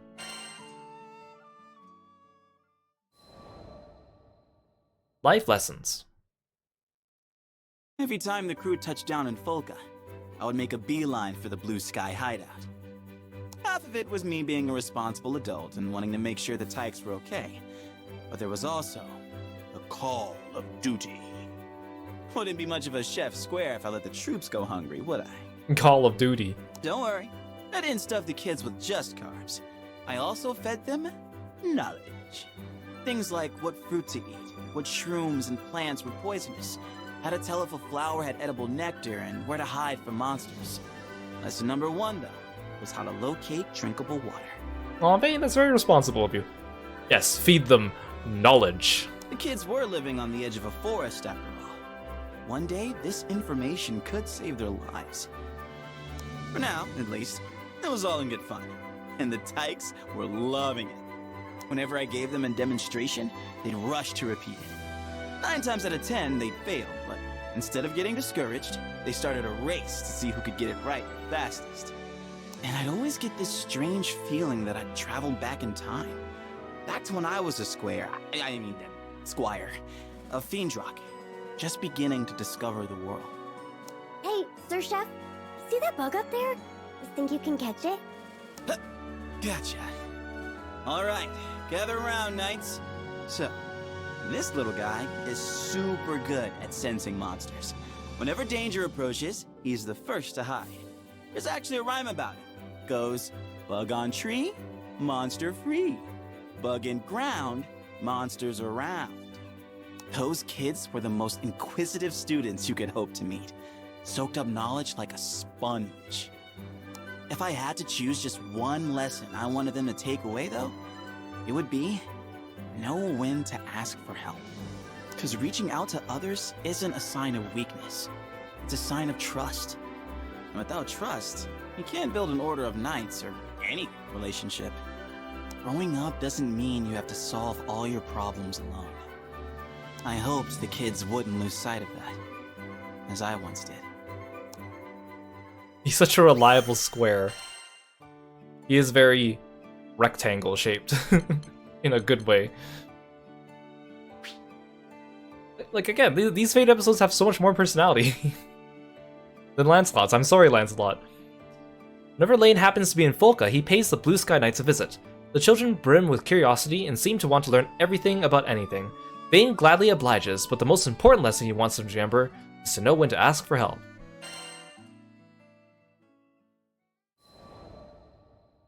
What makes the night true? One sunny afternoon, I was heading to the woods with the Tykes when I saw a boy crouched in the shadow of the city walls. Who's he?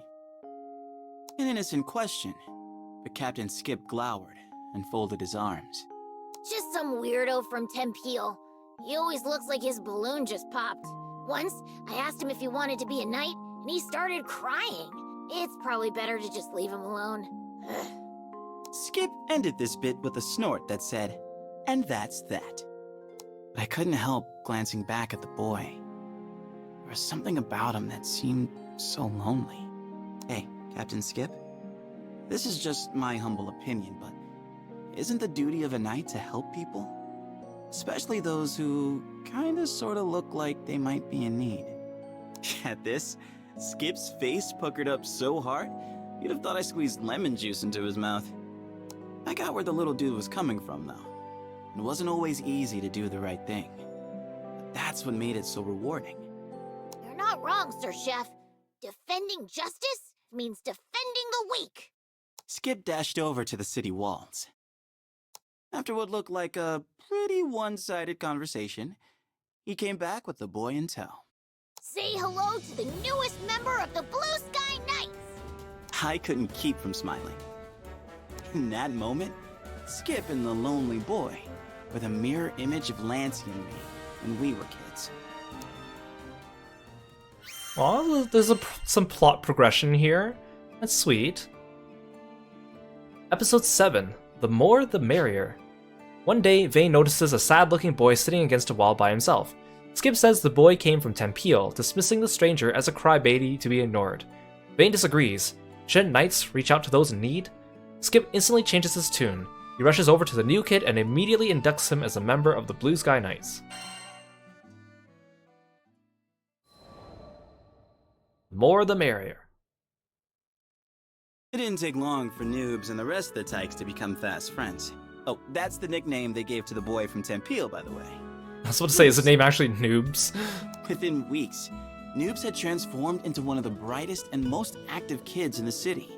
But he'd had a reason to be sad. Turned out, Noobs had lost his parents in the Tempeal incident. He'd moved to Folka after being adopted by relatives. Poor kid deserves some sweetness in his life. After all that bitterness, I did what I could for him, bringing my best creations to the Blue Sky hideout. Today's special was one of Lancey's favorites, Vane's Paradise Pudding. Smooth, creamy, and so very rich. Vane's Paradise Pudding. The sugar had apparently put the kids in a talkative mood. They'd barely gotten their spoons out of their mouths when they started competing for the title of Best Food Commentator. Eventually, this evolved into a debate on which Vane creation was the tastiest. Captain Skip claimed it was the cookies I'd given them the day we met, because they were seasoned with memories. Pretty poetic for a kid of like 7. I love those cookies too, though. They're a recipe from Grandma. Yeah, Vane lost his parents, so he lives with his grandma, which is also very, very cute all the time. Even Noobs was eager for a piece of the action. Warmed my heart to see the shy little guy come out of his shell. But you know how it is with this world. The skies are clearest right before the storm. Oh no, what's gonna happen? See, like, I'm invested in the story now. This is how you tug at the heartstrings. The Blue Sky Knights nicknamed their newest member Noobs. It doesn't take long for Noobs to come out of his shell. Vane and the children enjoy hanging out at their forest hideout and picking out on Vane's cooking.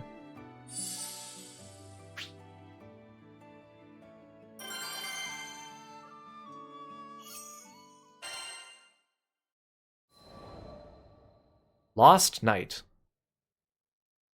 My next visit to Folka, I could tell something was wrong as soon as I stepped foot in the city. All the adults stood huddled outside their homes, discussing, arguing. A few were weeping. Turns out, it was the Tykes. They had gone missing. The news hit me like an oncoming airship. I remembered how to breathe again.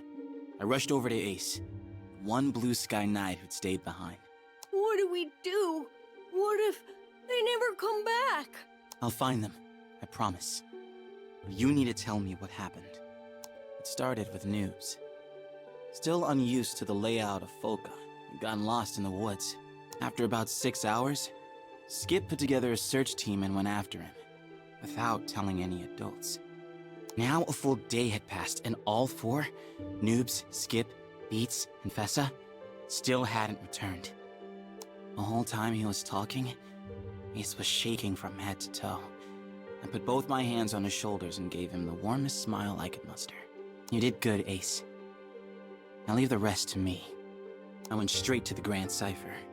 Needed to recruit as many eyes as I could get. Those kids were my friends, and the future of the skies. I wasn't going to let anything happen to them. Now there's some stakes involved? Because I'm just thinking, like, in Lancelot's Fate episodes, there weren't really stakes other than the young lord not realizing or finding the blade, which wasn't really, like, whatever. Hold on, guys. I'm coming for you. There have to be traps. Keep your eyes peeled.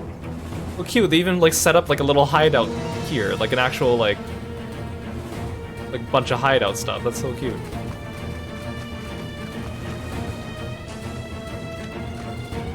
They'll be fine. I know they will. Oh, also interesting. Lancelot, Siegfried, and Percival are not guests. They're actually in the party. Like for Lancelot's Fate episode, the second part, the three knights were guests with their own preset skills and builds. This fruit, it's still fresh. They have to be near.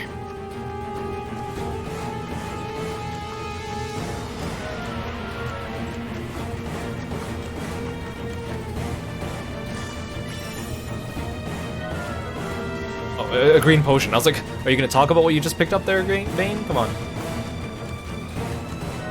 Out of my way! Now! And go! Ready! Succumb to fear. This is power! Fly if you can!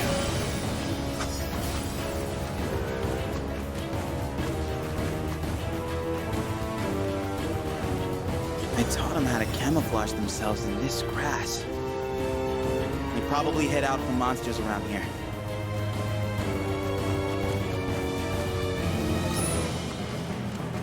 You don't think the monsters have already gotten to them? No, they're okay. They have to be.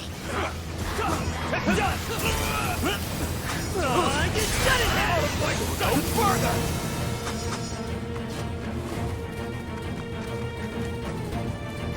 Water hasn't dried up yet. We have to be close.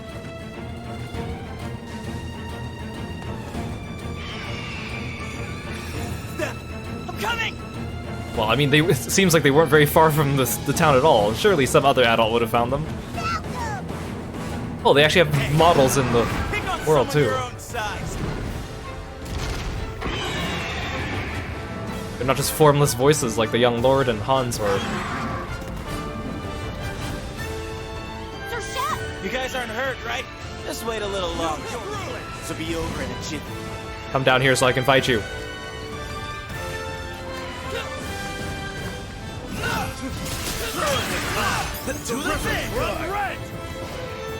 Get down here.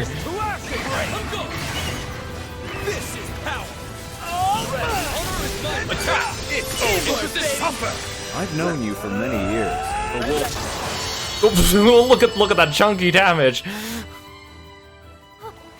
No way! He won! Looks like the little squirts are doing just fine. Yeah, I think I need a moment. I like cut off Percival in the middle of him talking because I finished the battle too quickly.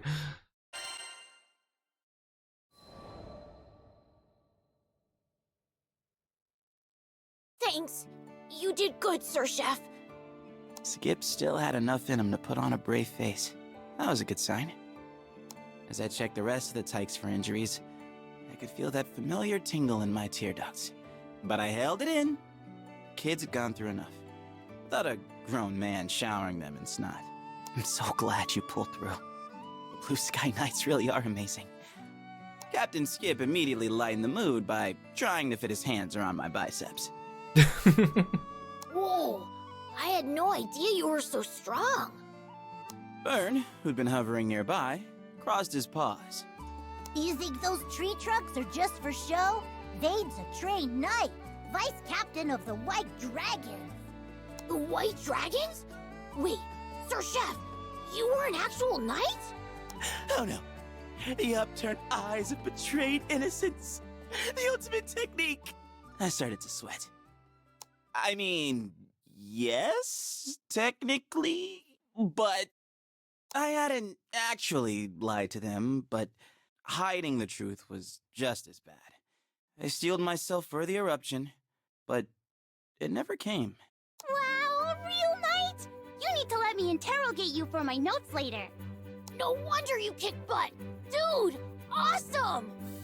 I should have known. Those kids would never turn on a friend.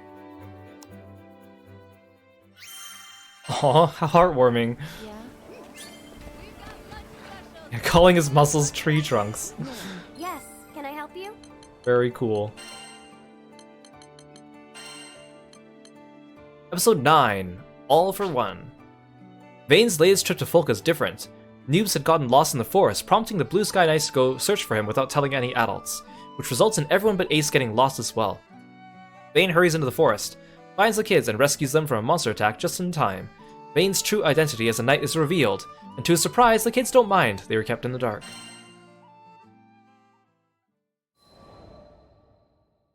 All for One. Wish I could say all's well that ends well, but unfortunately it doesn't work like that.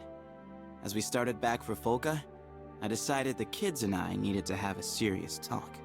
Alright, spill it. Why'd you all go into the woods alone?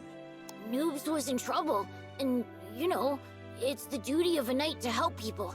I just thought we had to save him.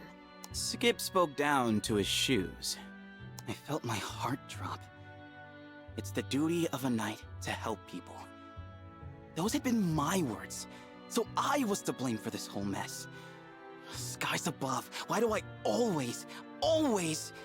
But before I could chase this dark train of thought any further, a small tug on my sleeve brought me back.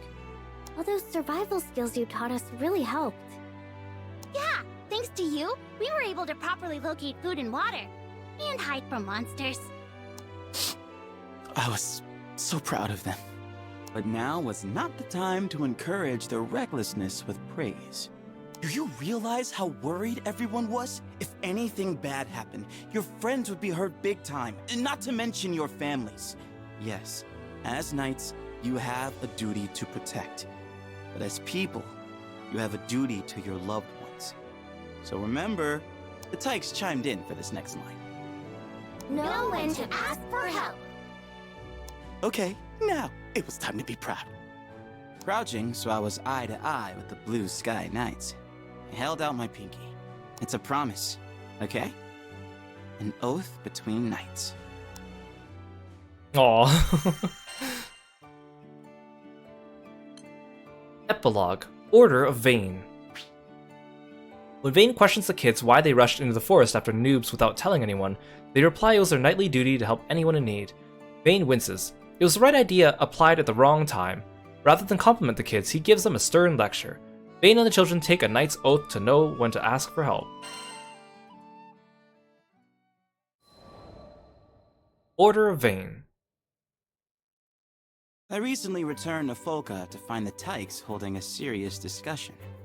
According to Skip, they were in big trouble for marching deep into the woods without adult supervision. As punishment, the Blue Sky Knights had to disband. The kids didn't look too upset, though. Au contraire. Skip stood feet apart, head high, one fist reaching for the sky. Today, we form the Order of Vane. Yes, they'd found a loophole. I mean, what did the grown-ups expect? These kids were joined at the hip. No one's found the hideout yet. I say we train there, till we're all super cool knights like Vane. Kids and their stupid dreams, right? You know, I never thought that one day I'd have a group of mini-me's, which is nice, but also kind of scary. Because what if you set a bad example, let them down the wrong path, on and on? It's enough to make you want to run and hide. But that's not what knights do. We stand our ground. We support each other. And with the best friends in the skies looking out for me, I know I can become just the kind of hero these kids deserve. Aw. New archive entry discovered. Overheard conversation. Let's read that first before I give my thoughts. Come again.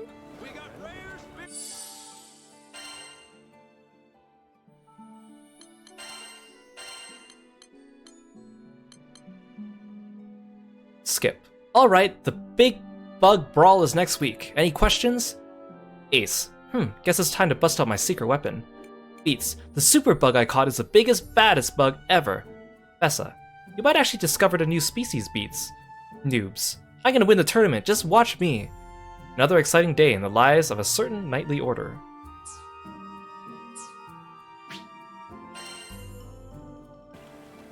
Hey, it's Kiro after the stream here. I was just wandering around town and I noticed that Vane's standing around here and he says, I think I'll bake cookies today. I can't wait to see their faces. So he must be talking about his little knights. That's really cute, cute little detail. I bet other characters that you find standing around towns when they're just mulling about and the little speech bubbles above their heads, maybe they reference their Fate episodes as well. Anyways, I thought that was just a nice touch. Yes, can I help? They added Order of Vane to the glossary.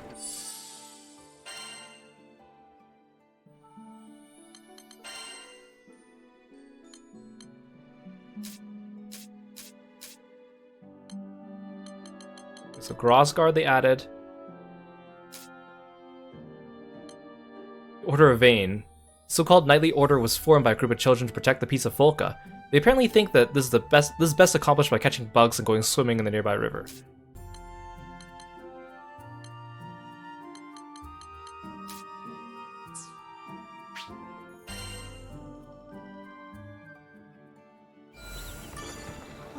Yes, can I help you? So I think that one, of course, I mean, I've been giving my thoughts on it the whole time. Much better than the way Lancelot's was done. I think it showed us sides of Vane's character and also abilities, because they talk about him being a chef and stuff. Covers his past. The story relates to his past in terms of like how his character growth is going and how he sees himself in these kids. Leaves off with a good message. It makes you feel like you have a little bit of an actual like stake in it, because you're like, oh no, what's gonna happen to the kids? I mean, obviously, you know, being worried about a bunch of kids getting killed by monsters is a much bigger deal than Ludwig trying to find a sword, right? So, the premise itself is already a little bit better. But, like, I think it's, I think it was a Fate episode that was much more Vane-centric. It was a lot about Vane. It was about his personality. It was about his outlook. While in Lancelot, I feel like I got more out of Ludwig than Lancelot, because Ludwig was, like, the dynamic character, and then Lancelot was kind of more like the static character. So I think they did a much better job. I really hope that the rest of the Fate episodes are more on this level, but I feel like most of them are going to be either around Lancelot's level or somewhere like in between. I don't think there's going to be one better than Vane's, just from a guess, and that's not because I'm just biased because I like Vane, but I think they did a good job with that one. So I guess we'll see. Next up is Percival. This knight travels the skies in hopes of creating his ideal country. Having studied the art of kingcraft from an early age, he is prone to being condescending. He will, however, come up with any excuse to help a person in need and is actively searching for vassals who share this philosophy. So Percival is one of the Dragon Knights. He was like one of the knights, but he is also the prince of like a neighboring kingdom. And he's very arrogant. Like, his first interactions with the crew are all about him being arrogant, and he recruits them as being vassals. He's always talking down to Vane. Like, he acknowledges that Siegfried is like better than him, but like Lancelot, he usually just kind of like is sarcastic to him and hand waves it. And then to Vane, he's just like usually just disrespectful. He calls Vane like a mongrel and stuff and all that stuff. But like, of course, it's like, I guess it's kind of like that tsundere kind of thing where it's like, oh, he actually does care about them, and sometimes when he's alone with them, he like does nice things, but he like hides it under being mean and stuff like that too. So like, he's not a bad person, but he comes off like, a lot of people like that because people like, you know, the confident, arrogant, handsome anime dude. People like that. I don't really like Percival that much, but he's okay. But we'll see how much they play into that here. Of course, they're going to write him to be more on the likable side, but I don't know. Sometimes I think Percy's arrogantness is a little bit too much at times for me to be a fan of him. Lord of Flames.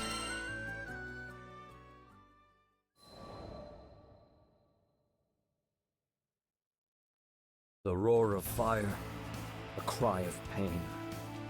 Before me, the hewn carcass of a monster, yet smoking.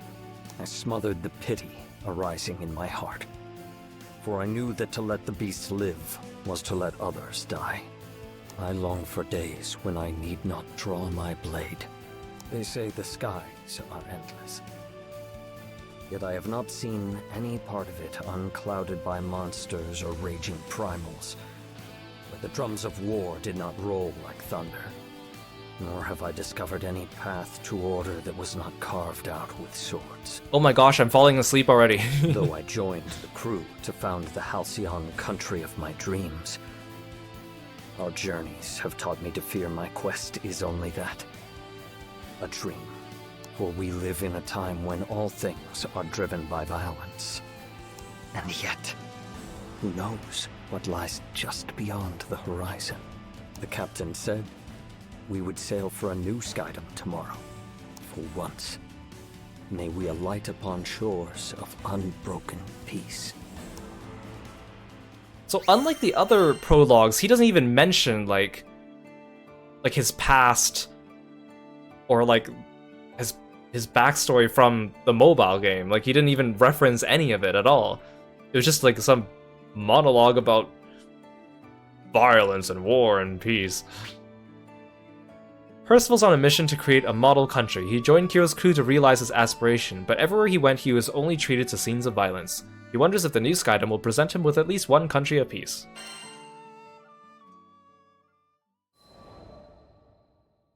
Longing for peace. The House of Wales had 3 sons, bound as much by love as they were by blood. The eldest was named Aglovale, the next, Lamorak, and the youngest, Percival. Okay, so now he's going into his backstory. I had not yet seen many summers when war broke out in a neighboring country, raising a tempest of violence that would blow us all asunder. My mother, the Queen Hartzeloida, opened the gates of our castle to all who had lost their homes, even those hailing from beyond the borders of our kingdom. She would often say, regardless of our lineage or nation, we are all connected, in joy and in sorrow. It was through her example that we learned to honor our neighbors. And yet the same people she gave generously to would be the very ones to take her life. I will never forget the scene of her death. I can yet hear the echoes of Aglovale's curses. See the stark white of Lamorak's face as his magic failed to save the one thing he treasured most. And I can feel the warmth leaving my mother's hand as I knelt over her, unable to offer anything but my tears. To the very end, all her thoughts and worries were for us. How can an absence feel so heavy? What heart, having borne the weight of grief, will not be changed forever? For my part, I grew to despise the violence that robbed me of my family. I swore I would raise a new kingdom, above the tides of blood, where the gentle gardener and the honest plowman may live out their days in peace. The same grief, however, bent Aglovale on a different path. Believing he could conquer tragedy and banish it from our lands, he began amassing great power. But where power treads, war soon follows.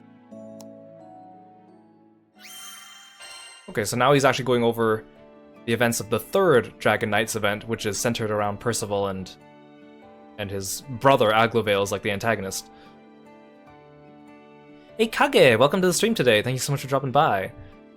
When Percival was a child, his homeland of Wales was impacted by a war in a neighboring country. He lost his mother not to the war itself, but to the very people she saved. This tragedy changed his life profoundly, and he strove to create a nation in which everyone can live in peace.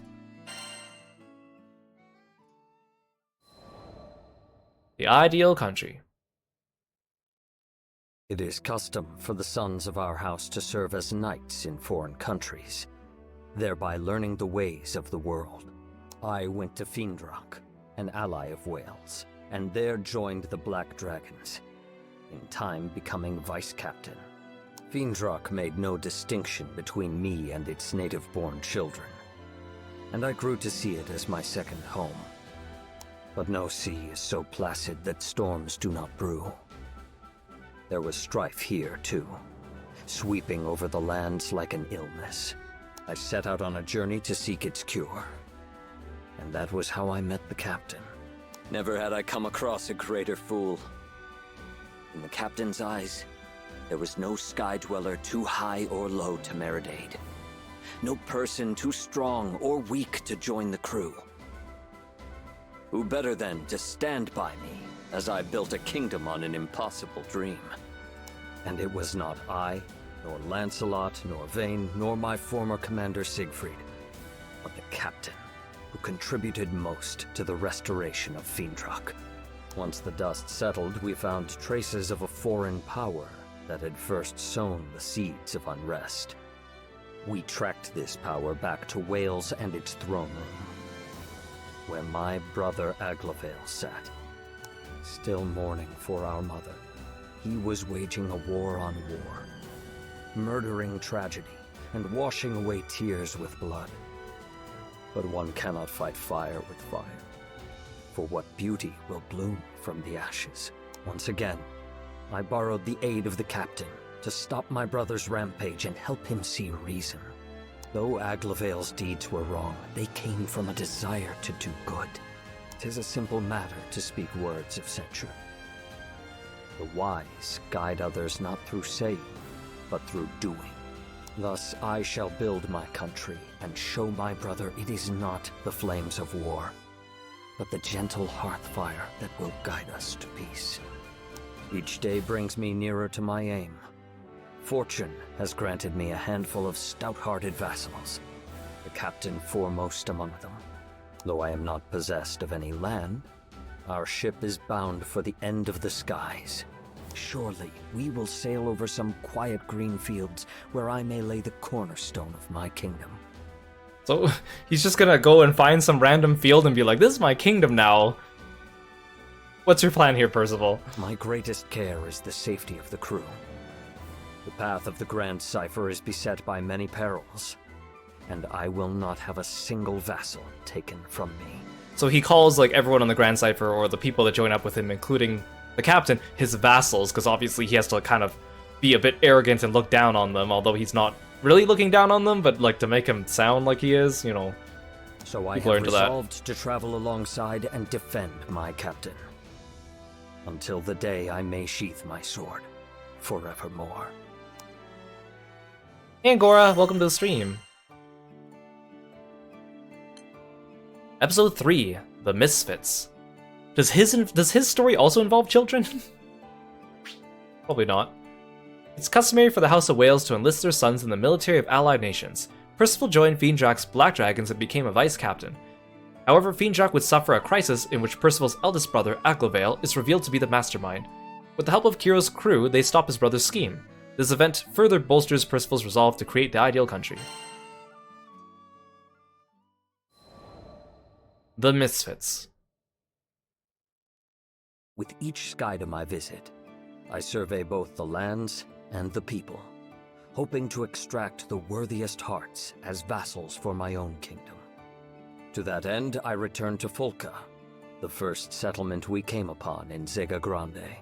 But though the earth is ever filled with rich soil and strong rock, true gems are few and far between. So too are the noblest spirits.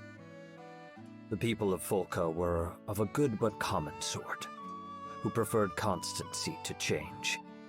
I mean, what were you expecting coming to a foreign place to try to recruit people as your vassals?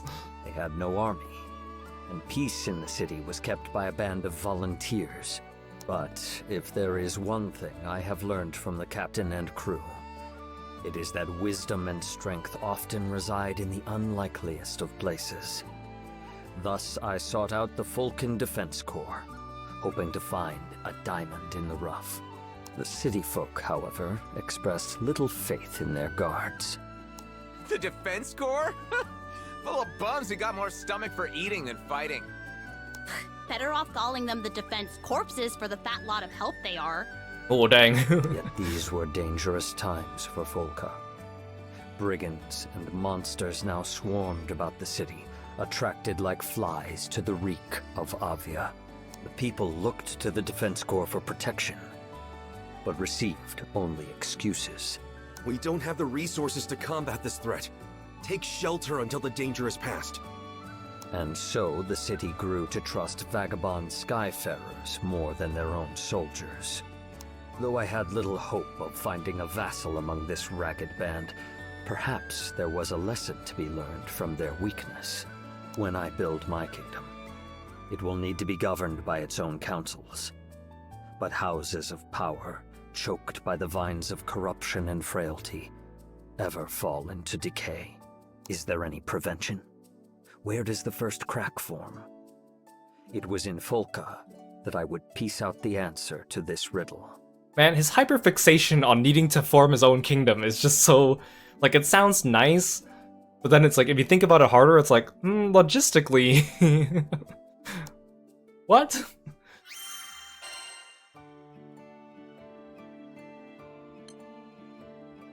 Episode 4, Spark of Change. Percival inspects the Vulcan Defense Corps for potential vassal candidates and finds nothing but incompetence and ineptitude. He feels compelled to determine the source of the Corps' weakness.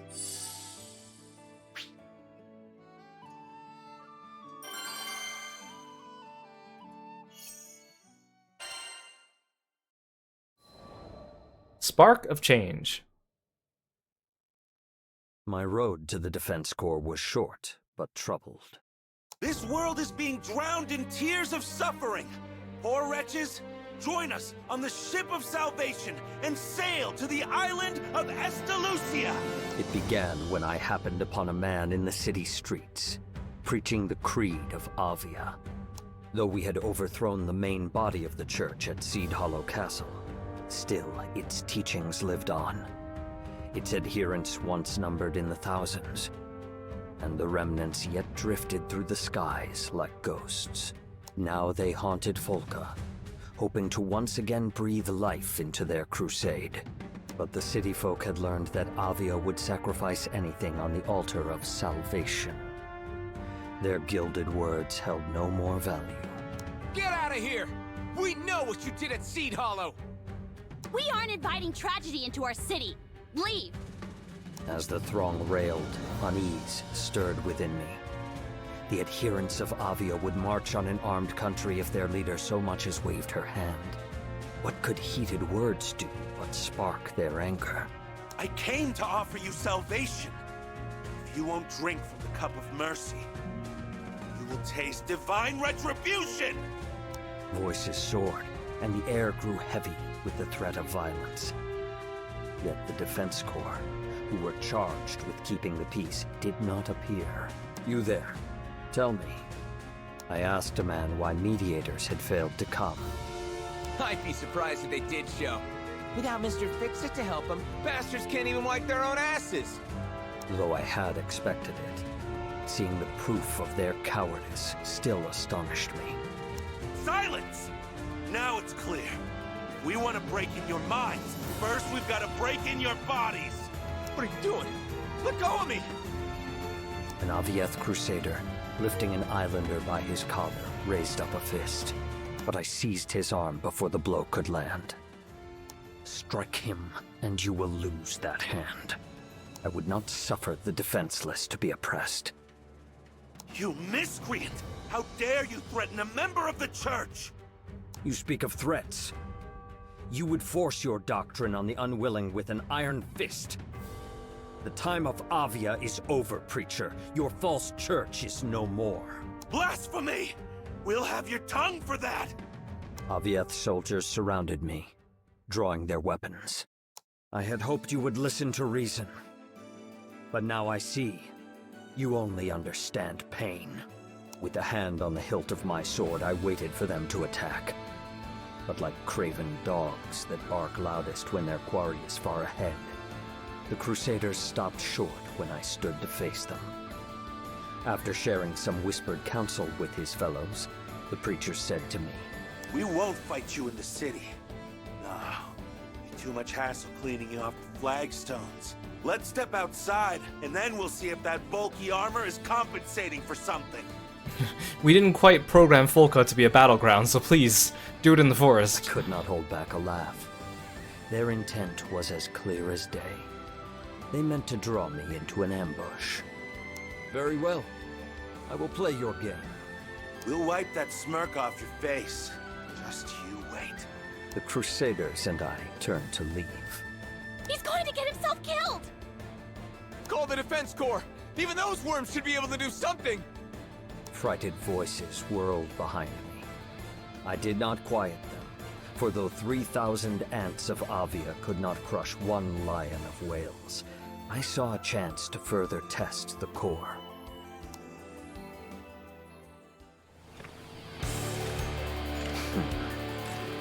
Set out. Death to all who interfere with Avia's sacred mission! You have abandoned mercy for violence and wisdom for bigotry. How dare you call your cause sacred? The demon! Some evil must be feeding his flames! Call for backup! Tell them to bring the droid up! Percival's kind of slow in terms of his attack speed. Summon all your forces. It will save me the trouble of seeking them out. Unlike Vayne, he doesn't have super armor. One worm! Why can't we crush him? Strength of will is reflected in strength of arms. Reporting for duty! You're finished now, interloper! That hubris will be your downfall. Now for ruin! To the fire!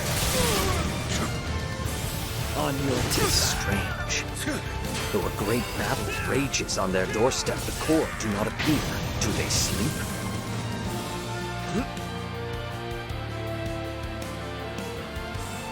My poor brethren. You won't like what's coming to you, interloper. His brother Avalon. The redhead's done for. Take this, brother Avalon. Dust and dust!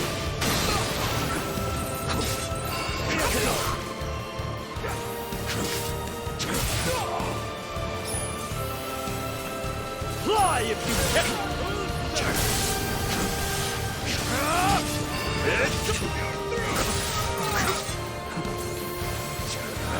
Back to Oh, I only need to defeat the one guy. Wait. I know you. The Lord of Flames. I see my name has reached even the dregs of Zega Grande. His fire is the fire of hell.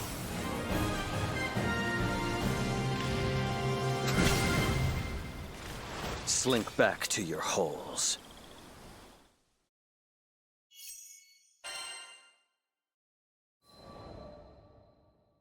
Spark of change. Damn you! Damn you to the bottom of the skies!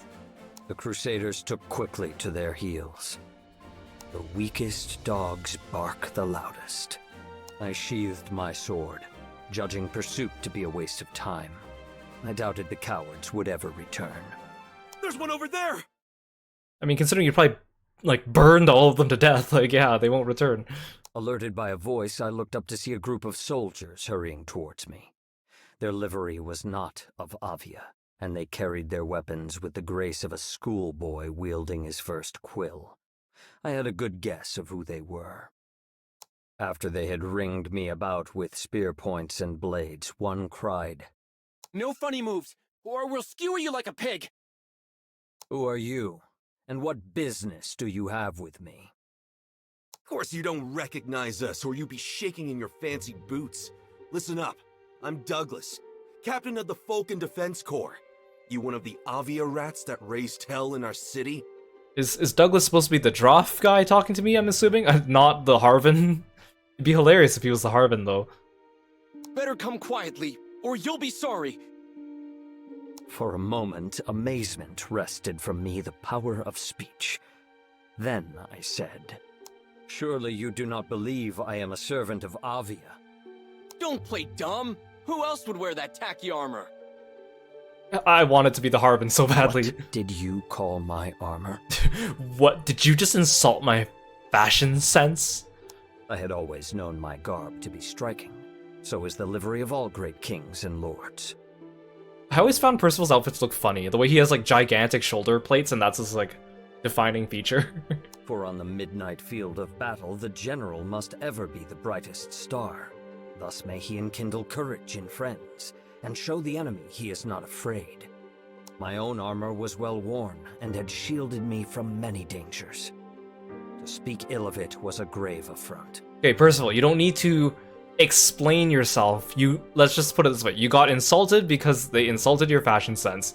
That's it. You don't need to make this some big issue about being a king or a lord or a general or bravery or whatever. You just got insulted, okay? That's all there is to it. We're taking you back to the station, and don't even think about running.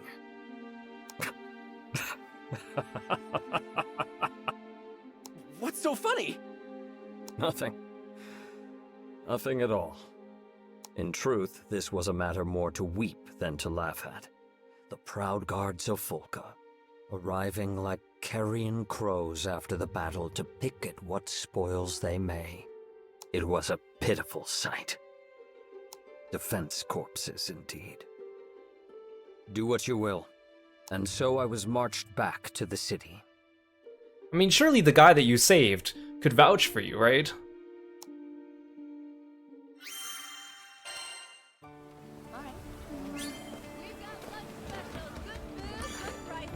Come to view the requests?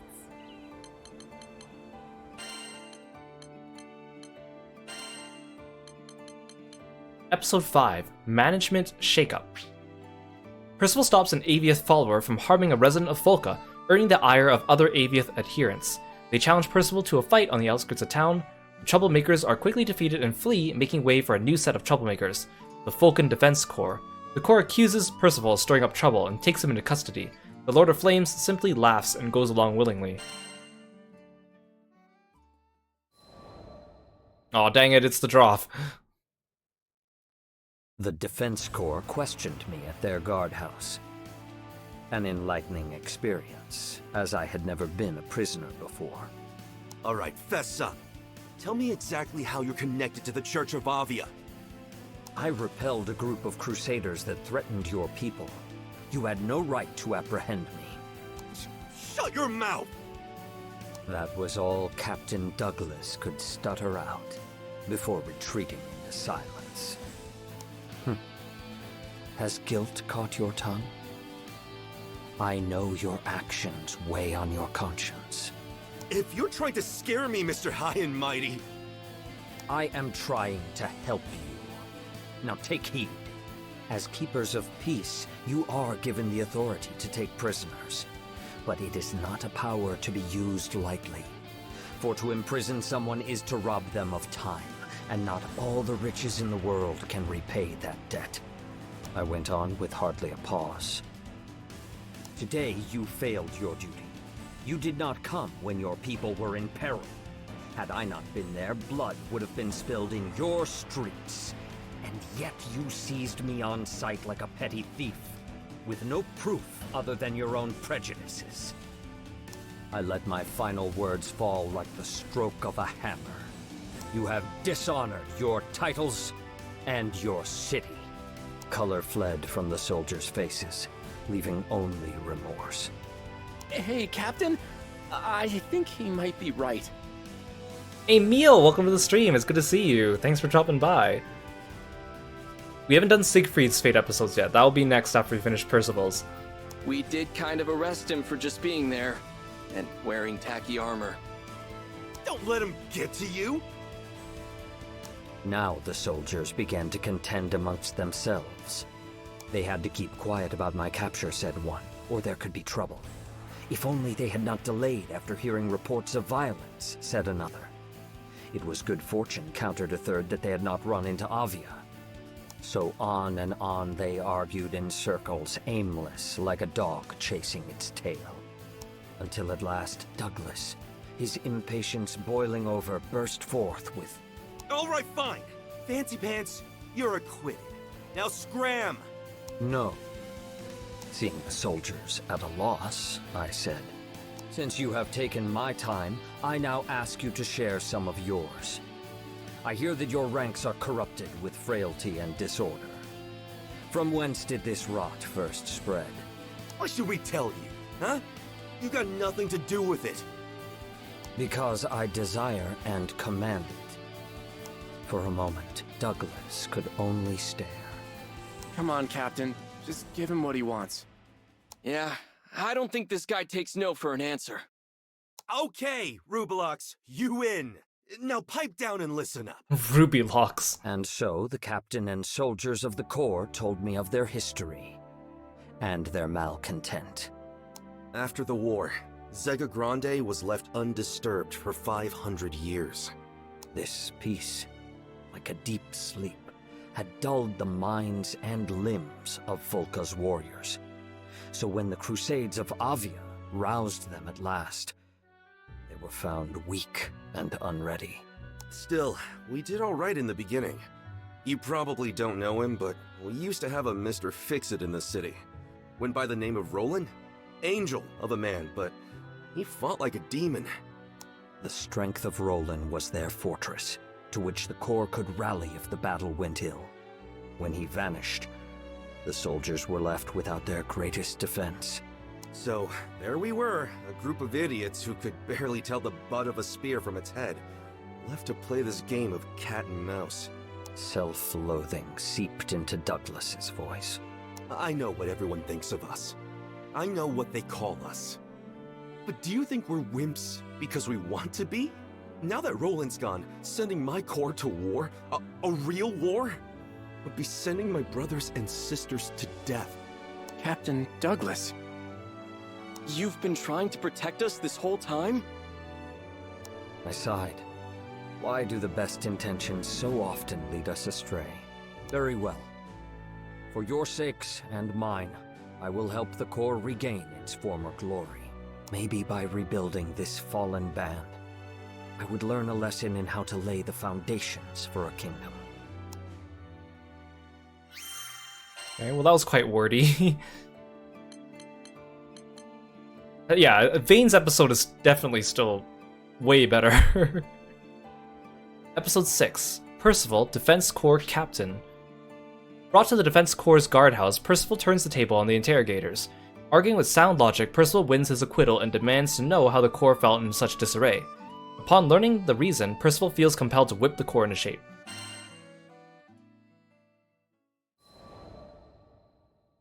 Percival, Defense Corps Captain. The next morning, I paid a visit to the Defense Corps headquarters. I did not receive a cordial welcome. Okay, look at. I have to hide myself to show you guys this. Look at this guy on the ground here.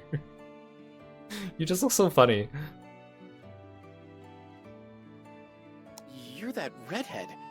Why'd you come back here? To supply you with counsel. Now hearken to me. The soldiers could only look on in wonder as I continued. Order is the basis of any kingdom, great or small. It is what establishes harmony in music and builds peace out of strife. You are its keepers and conductors. Take pride in your duty. To this, the soldiers could find no response. I went on. You told me you cannot fight because Roland is gone. You are mistaken.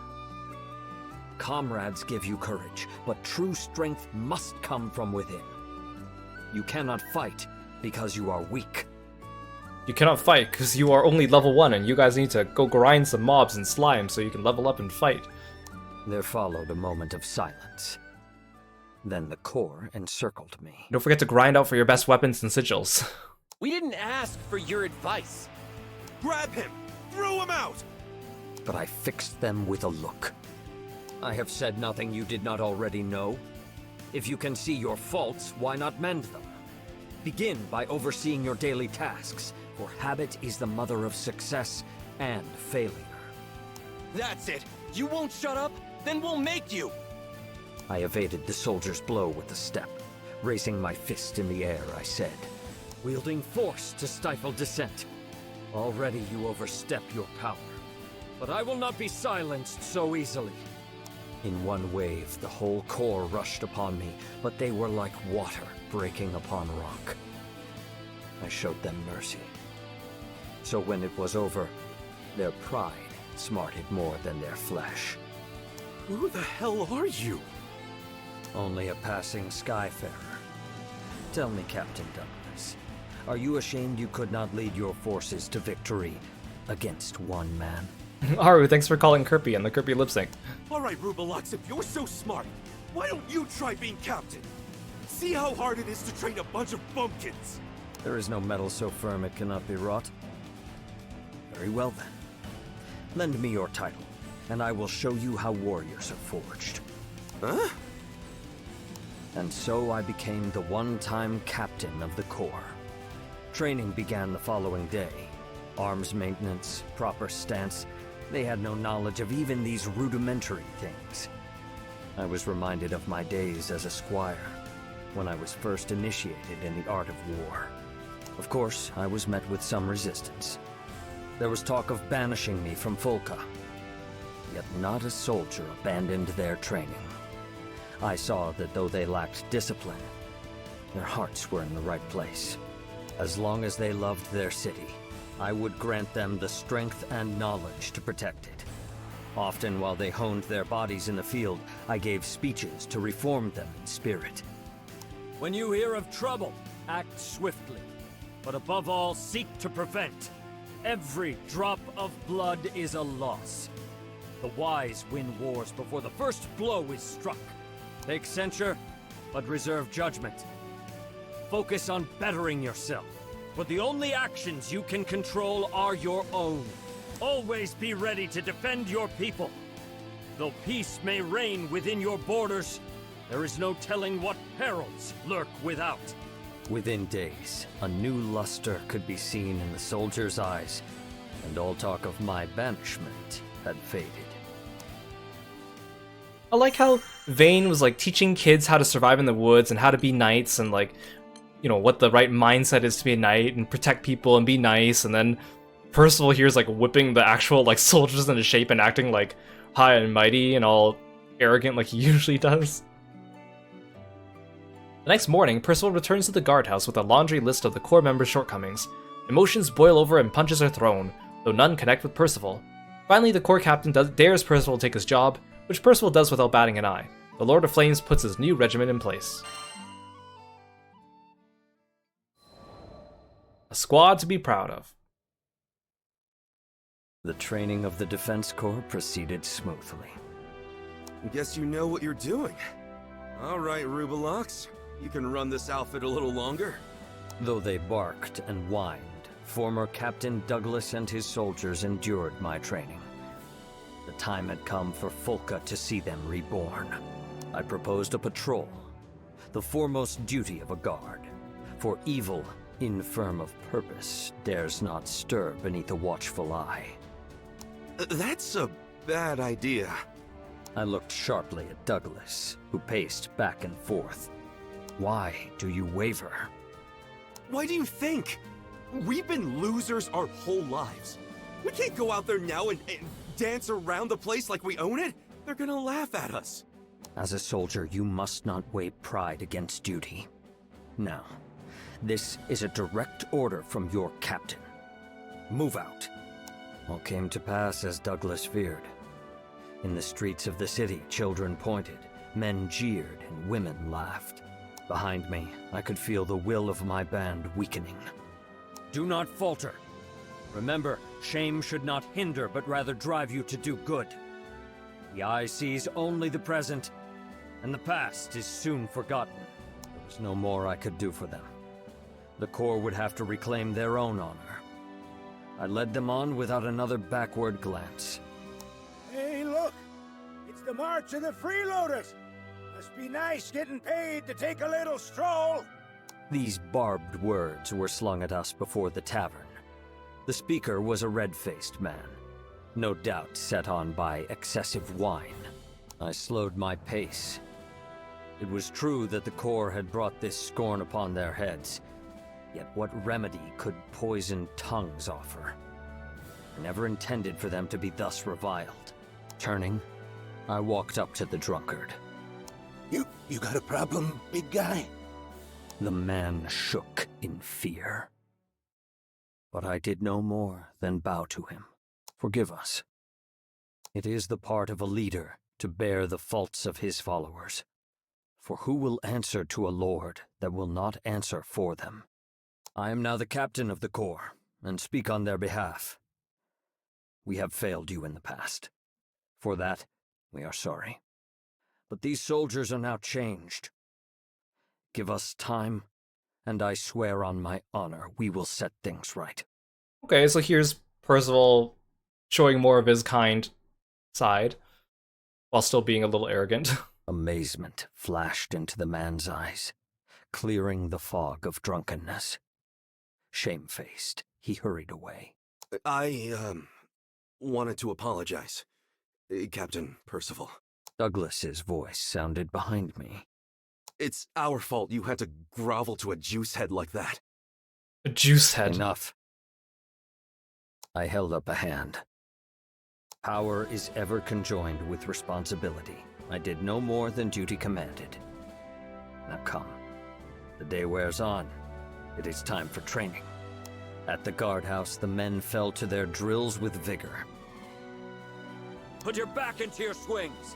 Stand firm. You are the first defense of your people. Bear yourselves with pride. Yes, sir. Their voices were clear, and their movements strong. Soon, I thought, they would be a match even for the forces of Avia.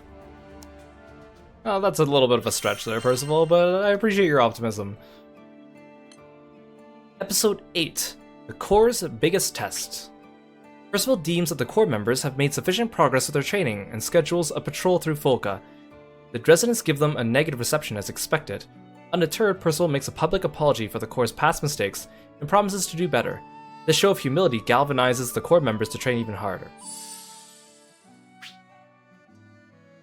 Okay, so it looks like I actually get to take the computer party members with me this time too, but not as guests. Well, my vein is so strong, he's gonna be one-shotting everything for us. The Corps' biggest test. Bad news! Those Avia rats are back! The day that would test the valor of the Corps came sooner than expected. I looked up at the soldier, who had burst breathless into the guardhouse. Report. An armed group thought to be connected with Avia is occupying the mines of Tempio.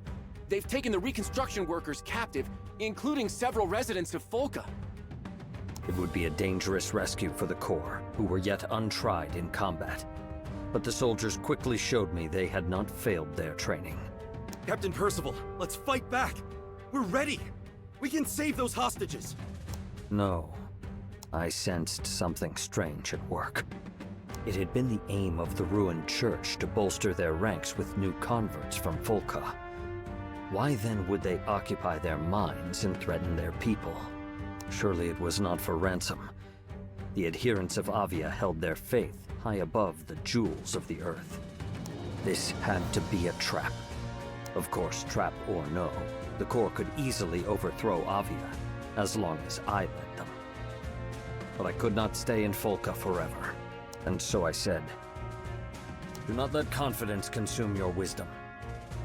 Your duty is to protect your people, not to prove your strength.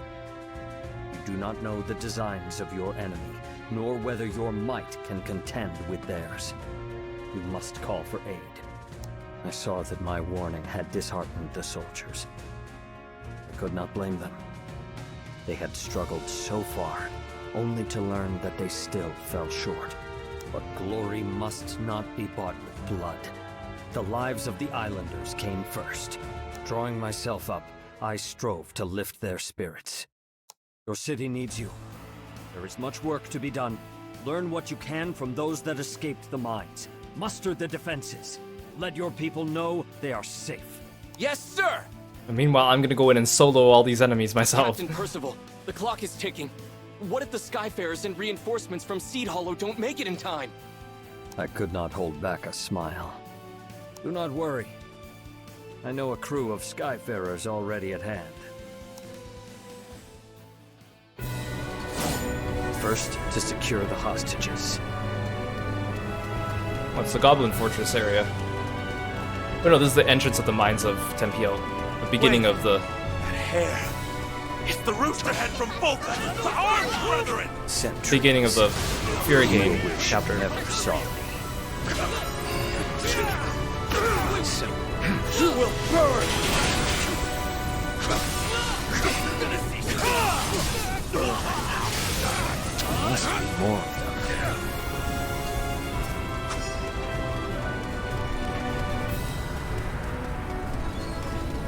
How'd you get in here? Where are the lookouts? Leap on the job? You'll never know! Ashes to ashes! Back, knave! Too few of them. The main force must be headed for Folka. Perhaps I should turn back. No. I must have faith in my comrades.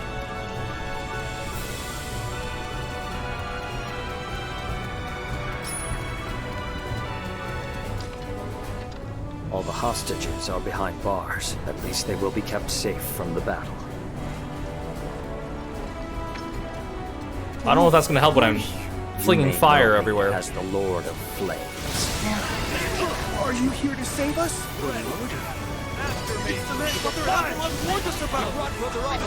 So we meet again, Lord Person. But unfortunately for you, this battle won't go like the last one. Not many who survived my flames dare to face them again. You are either brave or a fool. I'm pretty sure I killed that guy the first time. But I guess he survived. They're winning 100-1! How? Succumb. Have the stars forsaken us? The stars do not decide our fate. We do. In turning to treachery and force, you built your own tomb. Will somebody please silence this man? This is impressive fire. A lovely opening act to the fall of Folka. That's right! Well, that's the end. It will take more time to bind these crusaders than it did to defeat them.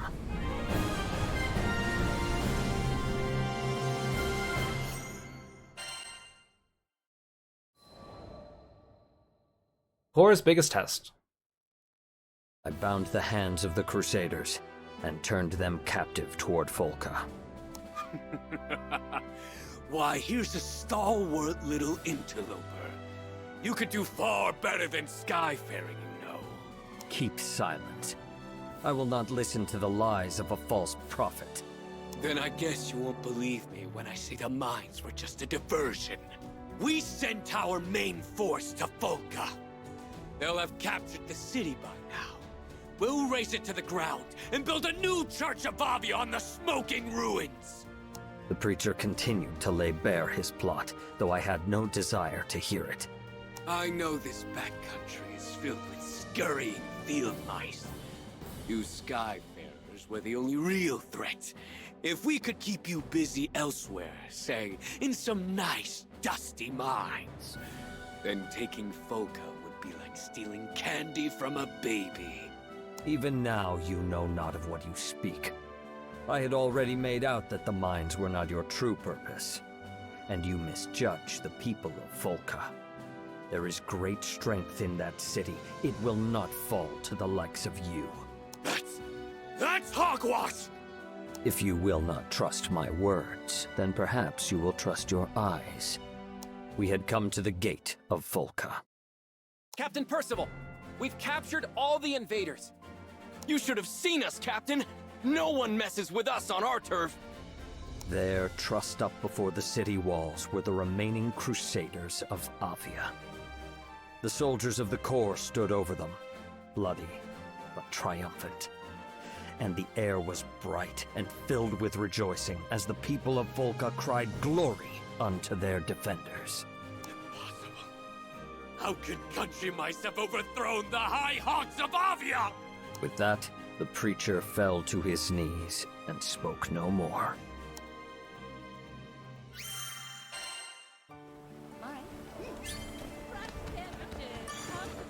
Hello there. Alright, we're getting there. Episode 9, Time to Move On. Remnants of Avia have taken hostages in Tempio. Percival and the crew safely rescue the hostages and arrest the hostage takers. The scoundrels gloat about sending their main force to capture Folka, but Percival knew that was their plan all along.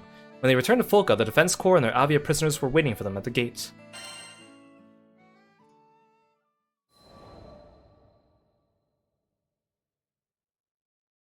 Several days later, I walked into the guardhouse for what would be the last time.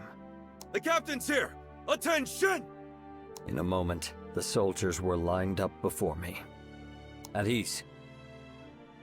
My friends, you have found your strength and your courage. The time has come for me to step down as your captain. With the space of a deep breath, the soldiers did not stir.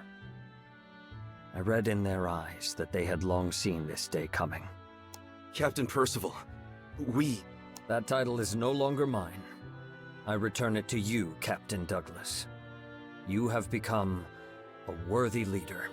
I turned back toward the body of the Corps. I'm but a traveler.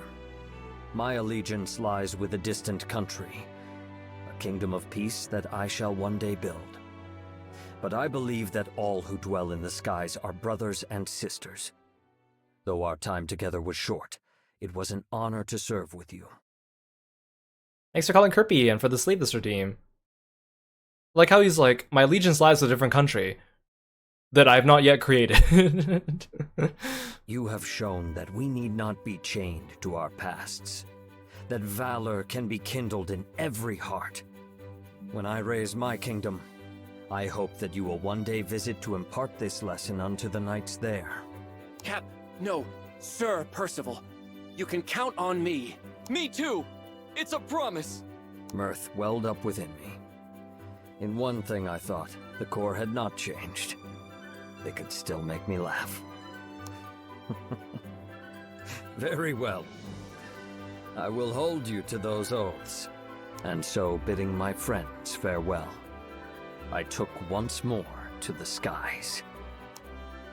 Thanks for the stretch, Sai. You guys at home, make sure you also take the chance to stretch and make sure your joints are all happy. Okay, epilogue. Promise forged in flame. Time has come for Percival to return to his original mission of building the ideal country. Percival hands back the title of captain. It's a bittersweet goodbye, but he expresses his hope that the Corps will help him improve his country when the time comes. They all respond with a sincere salute.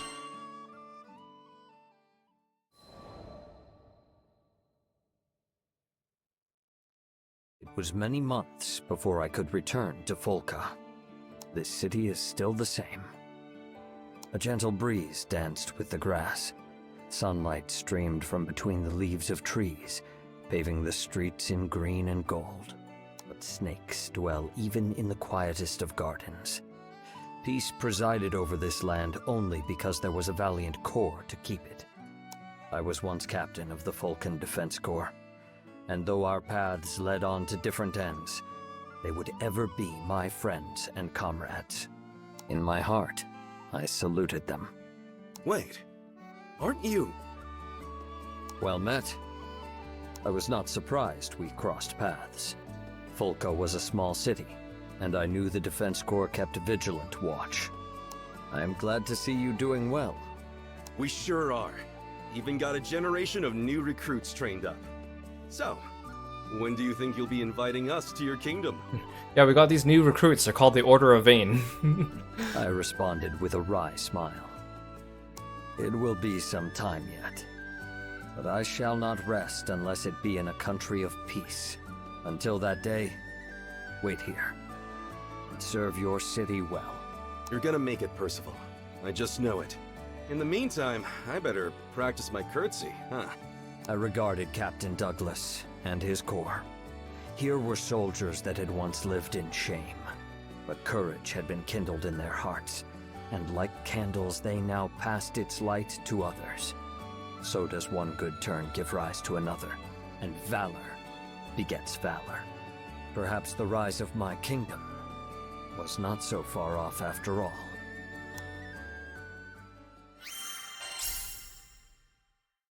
Fitness training program. All right, see you.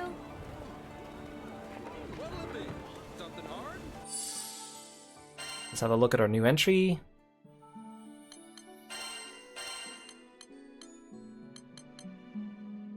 Attention all Defense Corps members. An organization is only as strong as its members.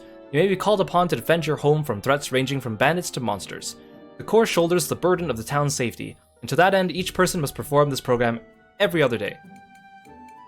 150 plus push-ups, 150 plus sit-ups, 300 hip hinges, 500 sword swings, long distance running until you collapse. There's no shame in missing these targets at the outset.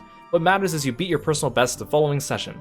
The goals I have laid out require effort to achieve, but I have faith that each and every one of you will succeed. Percival, Provisional Captain.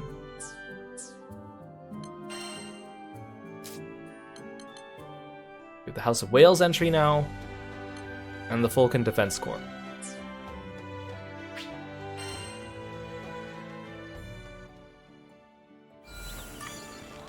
Come to view the requests? So I think, like, Percival's episode, I think, was better than Lancelot's because I think it did a better job of showcasing Percival's character, and it sounded like it had a little bit more of some kind of, like, interesting stakes going on there. But, here's the but, Percival as a narrator is just so much more boring than Vayne or Lancelot. Like, he's just so verbose over everything that it's just kind of tiring to listen to after a while. But other than that, like, I think the story structure itself was a little bit better, but not as good as Vayne's. I think Vayne's was like maybe like a 9 out of 10. Lancelot was maybe like a 5 out of 10. Percival's maybe like a 6 or a 6.5 out of 10. Let's see what Siegfried's has to offer us. Now, if you guys don't know about Siegfried, so he is, well, we've already kind of learned about him today if you're new, but he was the leader of the Order of the Black Dragons. Then he was thought to have betrayed their country by slaying Fafnir the dragon and then doing other stuff and conspiring against the king, and then they found out that he's actually not, and that he was actually, like, on their side all along, but he was just pretending to be antagonistic for blah blah blah reasons, whatever. And then he becomes a member of the crew again, and then he's like super strong, but he's also like super nice and gentle. But people always joke about Siegfried in the Granblue fandom that he's kind of like Batman, because he's just too good at everything and he always solves everyone's problems. So the problem with Siegfried is he's too perfect. He's too strong. He's too good at everything. He's like amazing at everything that he puts his mind to, no matter what it is. So every time they write a new event that has to do with the Dragon Knights, with a couple exceptions, usually Siegfried like appears and then they'll find some excuse to like put him on the sidelines, like, oh, he's gonna go off and do this mission on his own that we can't do because he's super powerful. So he'll exit the stage for a little bit and then he'll come back at the very end to like save the day. So even in like Bistro Fiendrock, which is like a slice of life event about the 4 Dragon Knights operating a bistro cafe, Siegfried still needs to find some ridiculous way of coming in, swooping in at the end after everyone solved every other problem, and then fixing everyone's problems that remain. Like, it's a little silly, but I think it's because they wrote him as being too perfect, and you know, you don't really have stakes when he just solves everything all the time, so they always just save it as a deus ex machina at the end after you've done everything else. Not to say I don't like Siegfried, but that's just kind of the way he's written. So I'm kind of interested in seeing how they do it here, but of course here he's going to be mostly by himself for the Fate episode. But that's just kind of the context that you need, and like, there's been multiple times that Siegfried has pretended to be antagonistic to fight the crew for whatever reason, or gets taken over by the dragon blood in his veins, which they also make use of in Granblue Verses for his story, because there's multiple times where he ends up being an antagonist despite being such a kind, friendly, gentle person that is super helpful and does everything with the best intentions for everyone all the time in the mind, blah blah blah. So Siegfried, with the blood of a dragon coursing through his veins, this knight brandishes a mighty sword as a man would a stick. At one time he found himself victim of a court conspiracy, causing him to flee his country and become a tragic hero. Despite this, he is still loyal to the kingdom to this day and is admired by many. Prologue: The Devoted Knight.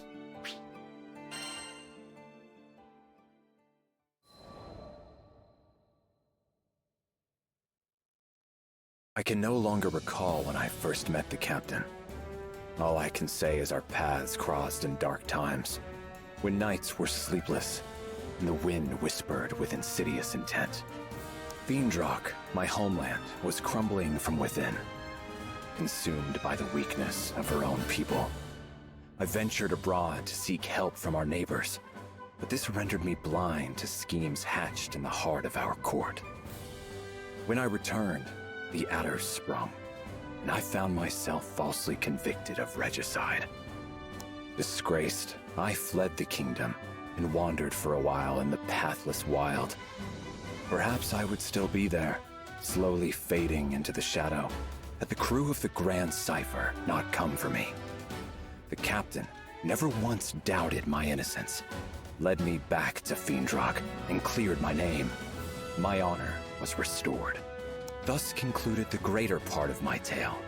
But the Grand Cipher's myth was just beginning. I joined the crew to see this story unfurl. Our journey, like all great journeys, has passed through both sorrow and joy. We have traversed the wilds, crossed kingdoms forgotten, and met all sorts of folk. I've always found the meeting of people to be miraculous.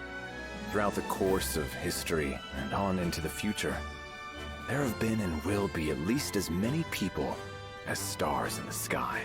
For any two souls to come together is as wondrous as looking up into the night and seeing your image set against the velvet and winking lights. Do not know if it was fate that brought me and the captain together, but I do know I will never meet such a person again. I intend to sail with the crew to whatever end, even to the bottom of the skies.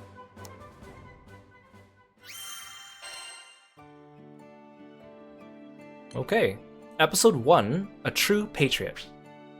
Siegfried was the captain of Fiendrak's Black Dragons until a conspiracy forced him into exile. With the aid of Kiro and Lancelot, he was able to rid his homeland of danger and clear his name. He currently travels with the crew, watching over Kiro's journey to the Promised Land. Oh, this is a cool shot here. In my youth, I was vain and headstrong. I shunned the company of others, hurting all who came near me. If I had continued on that path, it's likely I would have died alone, with no one to mourn my loss. But that was not to be. I was discovered by Yosef, the former king of Fiendrock. Found, quite literally, by the side of the road. Though at that time, I slew monsters solely out of malice. His Majesty looked at my blade and saw what took life could also save it. He knighted me, and under his guidance, I learned about honor and friendship. I found meaning in existence. But in our world, love is inextricable from grief. New friends and brothers were lost. People that I trusted turned upon me. Loyalty had imbued me with pride, but now it taught me desperation. Once this desperation drove me to drink the blood of a dragon. This isn't to say that I regret becoming a knight. Lancelot, Vane, Percival, the friendship of those three alone is worth any price. I learned the greatest lesson of all from them, that no matter how much is lost, we may always find hope in younger generations. They are what we must fight to defend. They are our purpose. To think all this was set into motion by a single meeting on the side of the road.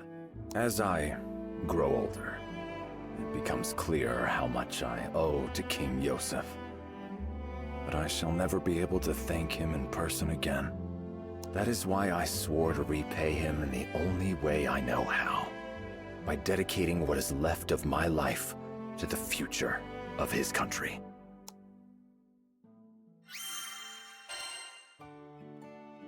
Okay. Backstory. Episode 2, The King's Man.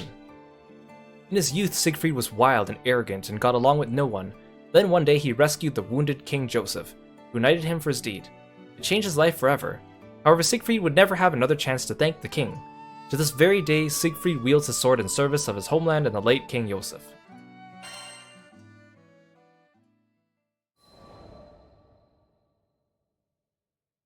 King's Man. I know King Yosef would not want me to grieve overly much for him, but he turned me from a vagabond into the captain of the Black Dragon Knights. Under his rule, the base were ennobled, tall towers were raised, and withered fields burst forth into color. He might have done much more, had traitorous hands not cut his life short. The royal consul Isabella, covetous of his power, killed the king and smeared the guilt of it on me. Unable to prove my innocence, I was forced to flee the capital. For weeks, I was hunted by soldiers I had trained by my own hand. Lancelot foremost among them. My name was now reviled, scrubbed like a stain from the halls of honor. But this caused me little pain, for I never hungered after fame or titles. I served the crown because I loved my country, the same reason for which King Yosef wore it. Even as his body was broken and he lay on the threshold of death, he called only for the mending of Fiendrock. I would not let our home waste away under the shadow of Isabella's ambition. I returned to the marches, where I dwelled in secret, gathering information. I worked alone, and even Lancelot was kept from my counsels. I did not tell him of my innocence, nor why I sought to cut out the now festering heart of our court. My silence was not due to a lack of trust. It would have been impossible for me to reach Lancelot unseen. Any attempt at communication would likely have ended with my arrest. But even had there been a clear path to Lancelot, I would have kept to myself. Lancelot was, and is, still young, and young minds are easily molded. If I was to leave the protection of the kingdom to him, I needed to be sure that he was more than just clay, that he had an uncorruptible, ironclad core. I needed to be sure he was not the type to blindly follow orders or emotions. He wavered, as we all do, but fortunately, he was not alone. He had the support of his childhood friend, Vane, and of the Grand Cypher's captain. They were his light and anchor, and with their help, Lancelot navigated the swirling tides of intrigue and arrived at the shores of truth. We were thus reunited, and together delivered Fiendrock from Isabella's clutches. I had fulfilled King Yosef's last wish, and Lancelot had come into his own. It was time for me to step down and place the country in the hands of the young. And so it was that I put the rolling hills and bright walls of my home behind me and embarked on a journey of discovery across the skies.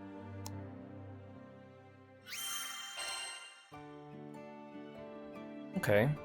Let's see what this story actually entails now that it's gone through all the preamble stuff.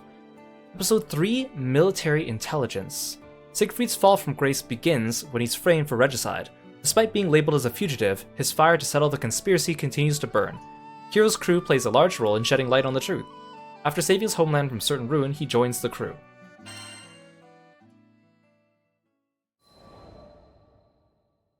Military Intelligence. Zega Grande. Another new skydom where the clouds hid unfamiliar tales.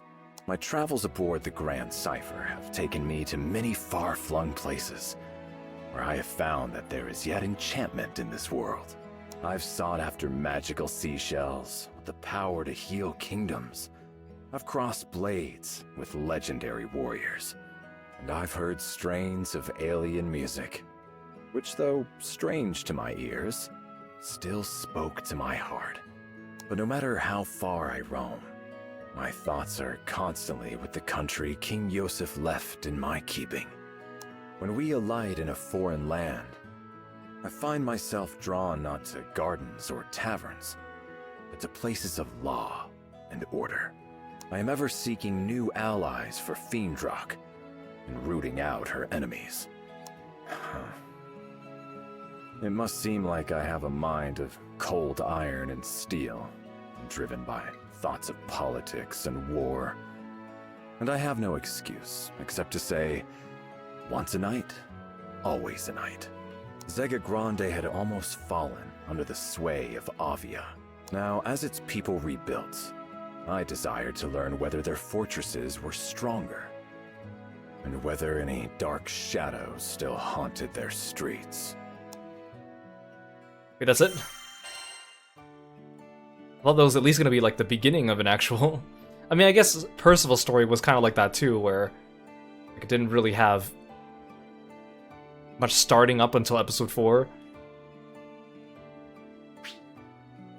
It's kind of funny, because episode 3 he said, like, the kingdom's still recovering from the forces of Avia, but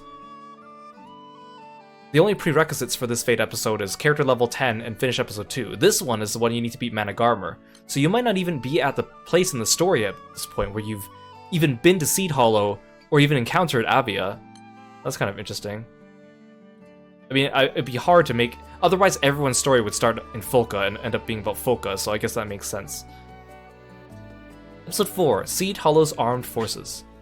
Always thinking about how to help Fiendrock, Siegfried begins his analysis of Seed Hollow's military to determine whether it's a future ally or threat.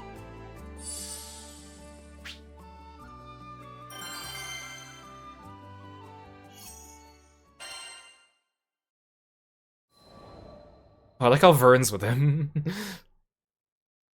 What you doing, Siegfried?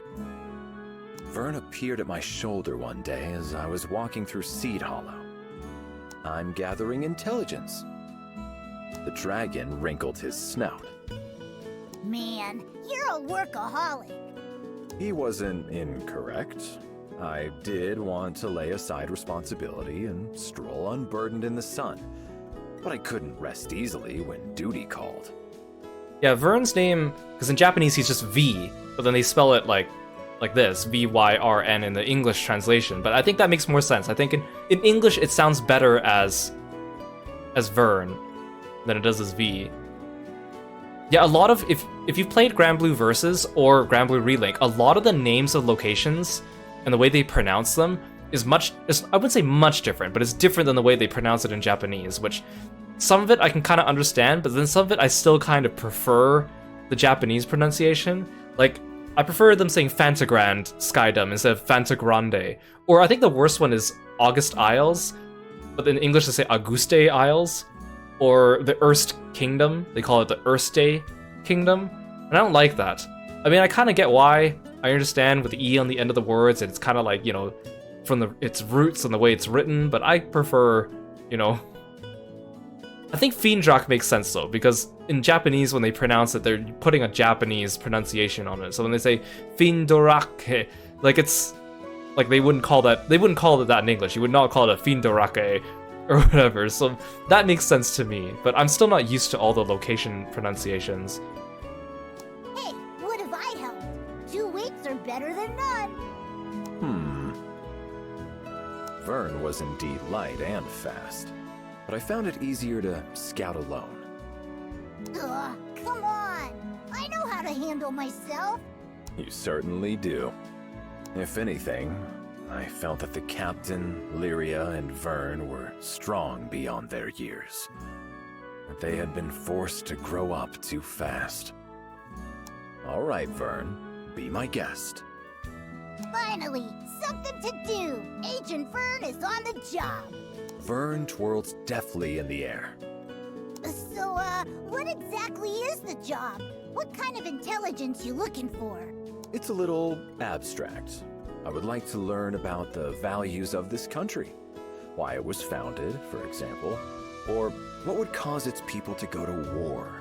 For nations with similar values are often quick allies. But nations with conflicting values find themselves enemies. Yeah, I'm totally following. Take Fiendrock, for example. Our king and people stand for fellowship and peace. If we were to find out that the leaders of Seed Hollow, on the other hand, favored conquest and power, then we might expect trouble. What, kind of trouble are we talking here? Don't worry. I gave Vern what I hoped was a reassuring smile. I am not here to conduct a coup. I only seek information to bring back to Fiendrock, which may help in matters of diplomacy. Diplomacy? Well, that's way above my pay grade. Aw, dude, I think something just happened over by the gate. I see a bunch of soldiers running that way. With two flaps of his wings, Vern lifted himself higher into the air and hovered, squinting against the glare of the sun. Seed Hollow's military force. This may be worth looking into. Come. Right behind you. A group of onlookers had gathered by the gate, speaking in loud, excited voices. A monster hunt, huh? Let us follow them. We may learn something useful. I'm glad they're putting Vern here, because I feel like if it was just Siegfried musing to himself the whole way, I think he'd be really boring on his own, so I think Vern is a good complement to that. Nothing is so revealing of a person's nature as their deeds in battle. It sounds like Siegfried's narrating this like a bedtime story of excitement. I think Vane's story was even more, because it sounded like he was like recounting just a story to us, or maybe like reading like a storybook or something like that. It was very cute. We passed out of the stone city and trudged for a while among grass and dirt paths. Or rather, I did, while Vern rode the winds beside me. Suddenly, he let himself rise on an updraft. Spotted them! They're going at it! As he spoke, I became aware of distant cries and the clash of arms. Let's see here. I crept beneath the shadow of dappling leaves and up a small knoll for a better look. I don't think they can win this thing! The warriors of Seed Hollow were many, and their faces grim with determination. And yet... Ah! Captain, we can't hold out much longer! Stand your ground! If these monsters get past us, it's the lives of your friends and family! They were scattered, weak, and on the brink of disaster. Vern, I'm going to their aid. With that, I grasped the hilt of my sword and burst from the cover of the trees. We gotta hold on! They're moments away from annihilation. We must leap down and ambush the goblins. I like how everyone else's quest started with like a regular quest introduction, you know, when they walk in and they do their quest start pose, and then meanwhile Siegfried's like up here on top of this cliff overlooking everything. Those soldiers need us!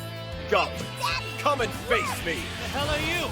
Get out of here! This is no place for civilians! With all due respect, you are not in a position to reject my aid.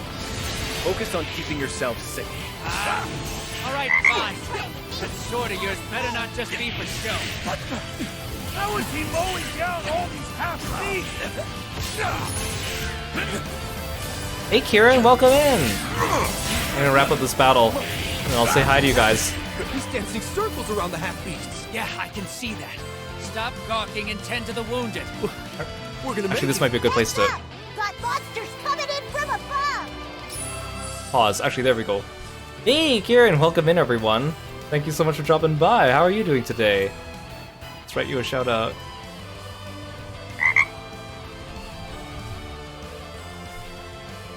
Guys, please spend the time, go follow my best friend, Atelier Kieran. He's an amazing streamer. He's got such a positive energy about him. He's super fun to listen to. He's also a professional voice actor. So he voices in a lot of different series that you might have heard from, like Fire Emblem Heroes, Genshin Impact. More recently, the new 7 Deadly Sins anime. He's the main character, Percival, which is super exciting. And he's also an artist and a singer. He's everything. He's amazing. Please go check him out. What were you guys doing today? Were you doing more Ace Attorney today? Apologistus Trilogy? I hope you had a good time. Let's see. Let's welcome everyone in. Soup Space, welcome to the stream. Ever Waiting Sleeper, welcome, welcome. May, it's good to see you. And Reizna, hello Reizna. Tuki, it's good to see you. Oh, my chat just like flips back up to the top. Dank Brows, welcome to the stream. Relix, it's good to see you. Dank Brows, thank you so much for following me and being a froggy friend. May, thank you so much for being a froggy friend as well. Hope you guys are having a great day. I'm Kiro, the frog-themed martial artist. We're playing Granblue Fantasy Relink. We're going through the Fate episodes, which are like little character episodes. We're going through the character episodes for the Dragon Knights characters. So we just finished Lancelot, Vane, and Percival, and now we're doing Siegfried's story. So we're doing a little bit of battling, and then there's a little bit of like visual novel reading as well. So feel free to sit back and relax, or go take care of yourself after your stream, because I really appreciate you guys being here. Want to go back to Vayne? Well, you're just gonna have to watch the archive, though. Vayne's story was really good, though. It was much better than the other ones we've read so far. It was very heartwarming and cute, so I do highly recommend it. But right now it's Siegfried time, so let's go and check in on our boy Siegfried. Push through! Surrender! Break!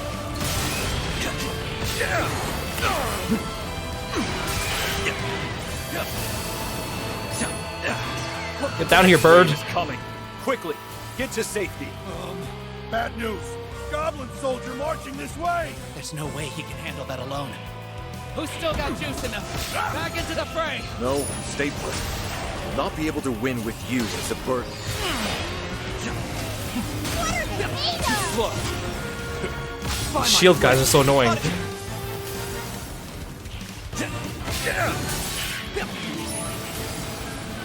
This is power!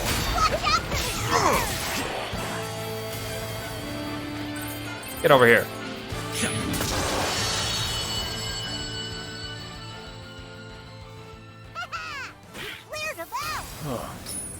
You are all safe now. I can't believe my eyes. Is that guy really human? We could have handled them alone. You know we could have.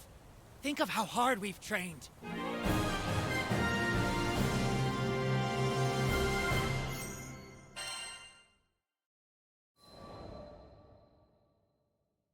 Seed Hollow's armed forces. The cry of the last monster faded to nothingness, and I sheathed my sword. Oh, man. They're lucky we got here in the nick of time. Danger averted, Vern drifted to my side. Well met, Skyfarers. The soldiers from Seed Hollow gathered themselves and limped to form ranks. At their head, a man I believed was their captain stood, frowning at us. You guys must be dying to thank us. I take payment in apples, by the way. Vern wasn't quite reading the mood. So you know your way around a sword. Great. We appreciate the help and all, but could you not interfere with official military business? What? We're professional soldiers. We can handle monsters without you swinging in to save the day. Number one, that's a lie. Number two, what's with the attitude? That's enough, Vern. The dragon looked ready to spout fire. Hoping to calm him, I caught him and held him in my arms. I'm sorry. We mean no disrespect. No, he caught Vern and held him in his arms. With a bow, I turned and left that shadowy glade. I did not relax my grip on Vern because I felt certain that if I let go, he would flip back and spit venom in the soldiers' faces. Siegfried gained another sigil slot. Yes, can I help you? Episode 5. Cool-Headed Siegfried. Vern tags along with Siegfried on his self-selected intelligence gathering mission. They tail a squad of Seed Hollow soldiers and observe how they handle monsters. The soldiers are not lacking in morale, but ability. Siegfried is unable to idly watch and jumps in to defeat the monsters.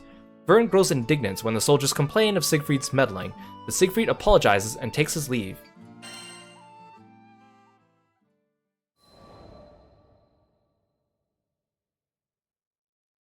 What was wrong with them? They would have been toast without you. Vern flew beside me, seething. We are strangers to this land. Those soldiers have a reputation to uphold. Yeah, but doesn't it get you riled up when people are so rude? I laughed. If rudeness were the worst foe we ever faced, we'd be lucky warriors indeed. In truth, I empathize with them. It is the duty of a soldier to fight. Incompetence on the battlefield is a matter of great shame. My unwanted assistance was salt in the wound. I guess I could see that, but still. Listen, no one was badly hurt. That is all that matters. I had trained many knights in my day. They had gone through their growing pains, and tasting defeat and humiliation. Yes, Failure is bitter, but it is nourishment. And thus the knights learned and grew, each and every one of them, into powerful warriors. When it came to the finer points of warfare, the forces of Seed Hollow were clumsy at best, but their sense of duty was unparalleled. Upon hearing rumors of danger, they had acted swiftly, marching without fear to the monster's den. And though they had been forced to the very cusp of annihilation, not a soldier had wavered or fled. Now, they too had drunk deeply of the medicine of defeat. I believe it would course through them like fire and bring them newfound strength. The forces of Seed Hollow were capable of much, much more. That's the end. That's the end of that episode. Like nothing happened. I have a feeling Siegfried's episode might end up being a bit more boring than Lancelot's. Hey Zerdane, welcome in today. Vern asks Siegfried why he apologized even though the soldiers were rude to him. Siegfried responds that the soldiers fought bravely against the threat. Even though they suffered defeat, it's all part of the learning process, which in the end should benefit both their combat ability and pride. Siegfried's conviction. I entered the warm wooden interior of my cabin on the Grand Cipher, carrying an armful of books. I laid them on the desk, drew out a chair, and took a short trip through Seed Hollow's history. Unbroken peace. For 500 years after the ending of the war, violence had not troubled the skies of Zeka Grande. There were your usual skirmishes, of course, power-hungry rebels, etc., but nothing so big it had not been quickly sorted out and buried in the sands of time. However, 15 years ago, tragedy on Dali Island acted as a catalyst to the rise of Avia. Hitherto peaceful primals went on rampage, and hordes of monsters were drawn to the carnage. So that's why. I thought back to the disordered ranks of the forces of Seed Hollow. Peace had dulled their senses. They had forgotten how to handle swords and spears, forgotten how to manage monsters, each one vastly different in shape and movement. They need guidance. The people of Seed Hollow seem to be gardeners, fond of orchards and good rich earth. They had no love of war, nor possessed the means for a great campaign. Unless a revolution were to completely reshape this country, I did not believe it would ever pose a threat to Fiendrock. Its forces existed not to invade, but solely to defend. But now, they had not even the power to do that. Seed Hollow's soldiers were steadfast and honorable. I had seen that.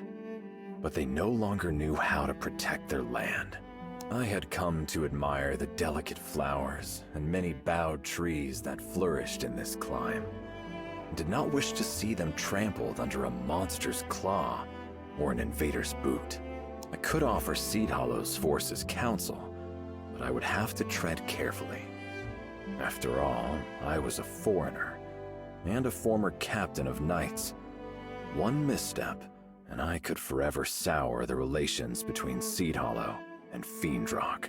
I mean, Seed Hollow is in a completely different kingdom, like way far away from Fiendrock. I'm pretty sure it wouldn't be such a big deal if they didn't get along. I will have to be discreet. I threw on my traveling cloak and arranged my pouch. Hearing no footfalls outside my room, I slipped through the door and padded softly down the corridor. Oh, hey, Siegfried! You heading out? So much for being discreet. Vern spotted me on the deck of the Grand Cipher. So much for stealing off unnoticed. I'm going for a walk. On your tiptoes?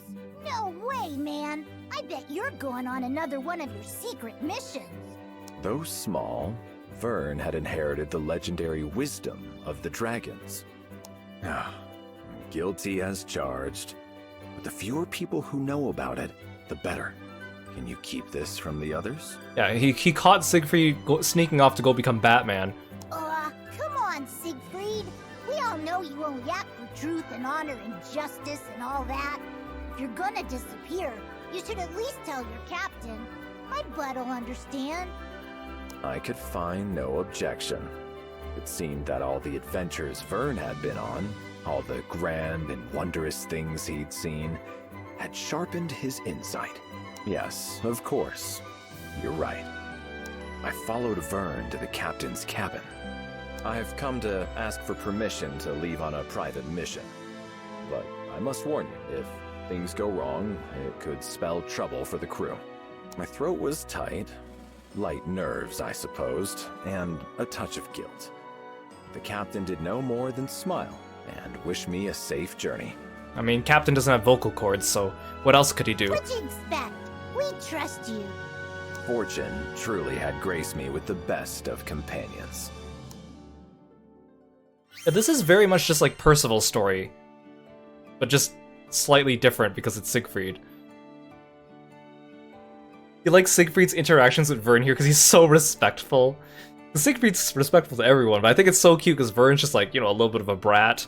But I think it worked out really well because I think if this whole episode was just Siegfried by himself without Vern, kind of like how Percival's and Lancelot's were kind of just them by themselves, I think it'd be a lot more boring. Because, I mean, Siegfried's a cool character, but I think by himself wouldn't really be that interesting, I think. And welcome in, Euro. It's good to see you. Thanks for stopping by. Yeah, it's so weird hearing all the characters narrate these Fate episodes in first person, because that's not how they're narrated in the mobile game. I said this at the beginning of the stream, but I was really surprised that they went with this format for the Fate episodes, instead of having the format for the mobile game, where it's a lot of visual novel, but it's more like characters talking on the screen. And I wish it was more like characters talking to each other, not just still images. Because they have the models, and they clearly voice acted everything, so it would have been nice if they just had characters standing next to each other and talking. But some of the pictures, some of the screenshots are nice, so I guess I can't complain too much. And some of the stories have been really good. I think Vane's story was definitely still very, very fun. Siegfried digs into Seed Hollow's history. The country has been at peace for such a long time that its soldiers rarely have the opportunity to acquire combat experience. Siegfried determines that Seed Hollow poses little threat to Fiendrak. In fact, he may be able to improve the green troops.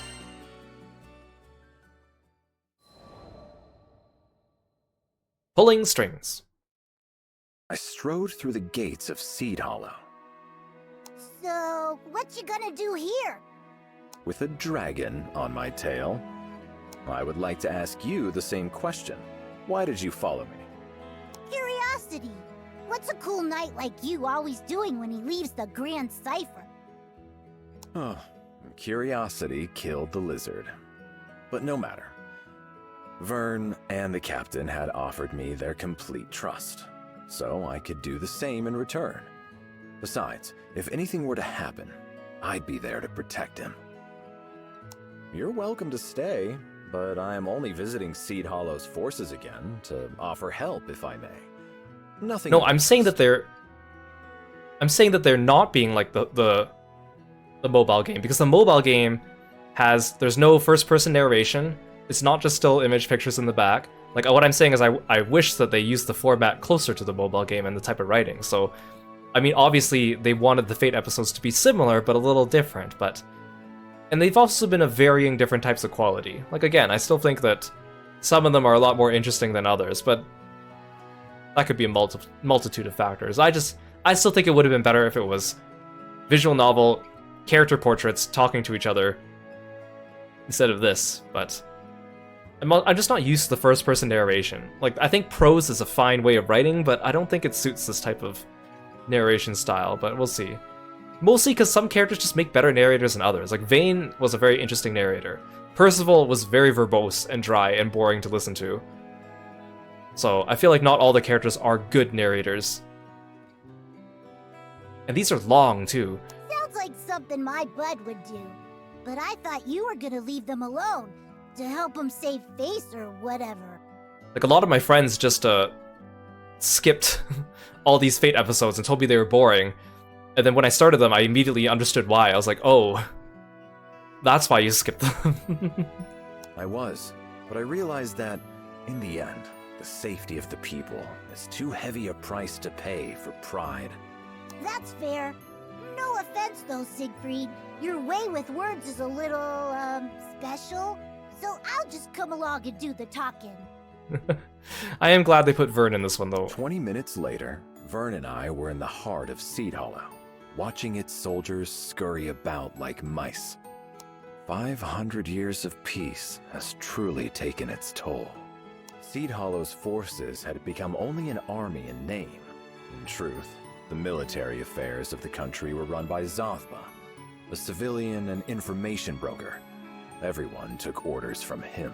And for people coming in here new to this game, by the way, Granblue Fantasy Relink, like the main story is all like animated cutscenes and people talking to each other and actual action and stuff.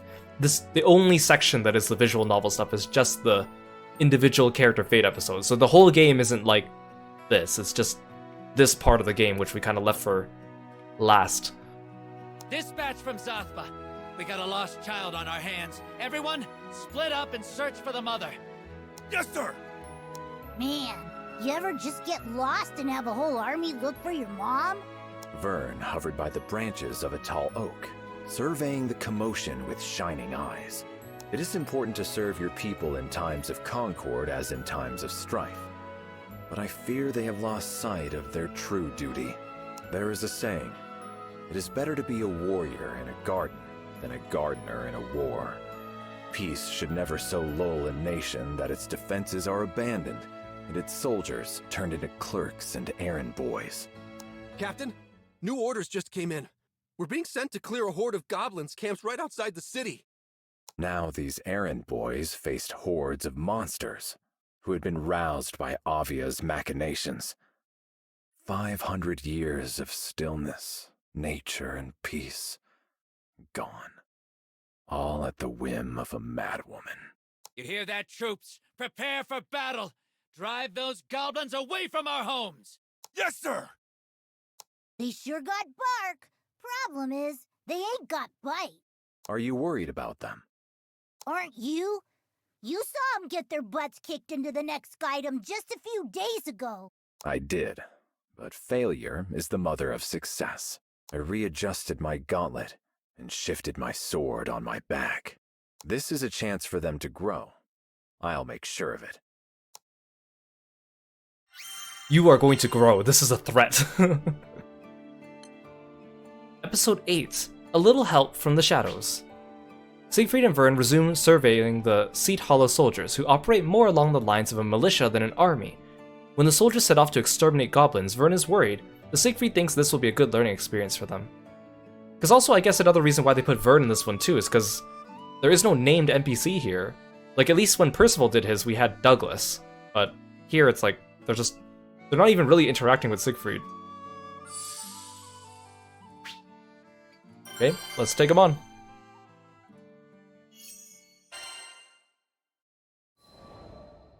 A little help from the shadows. Vern and I left Seed Hollow and turned off the road, beating a straight path to the goblins' encampment through trees and underbrush. We arrived before the soldiers. In front of us, half hidden in the darkness of a cave, slinked the forms of dozens of goblins. Alone, goblins are not much of a threat.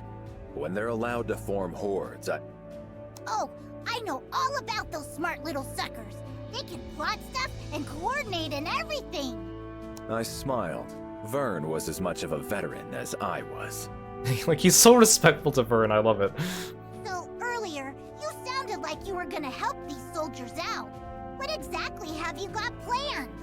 As you know, all monsters are different and must be dealt with in different ways. We shall teach these tactics to the soldiers, but from the shadows. Plan rehearsed, Vern and I crept from the shade of the trees and into the mouth of the cave. So what do you want me to do? Ready? Our mission awaits. We've got to break their formations. First, let's go for a frontal assault on the sentries. The army from Seed Hollow will be here any minute now! Hurry! Don't worry. We won't even need a We minute. made it! Looks like the soldiers are still prepping for the fight. Perfect. That gives us just enough time to thin down their main ranks. I'm not sure if this is I mean, you said you weren't gonna help them and you're teaching from the shadows. It feels like we're just helping them, just more indirectly. More gobos! Man, there's a lot of them! Well, let's Gobos. fix that, shall we? Push through! Your end is nigh! Turn the tide!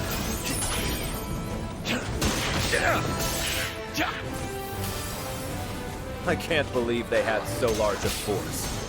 It's a good thing we came.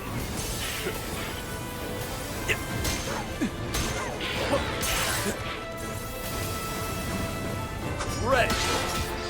Go no further! Reinforcements! You got this, Siegfried!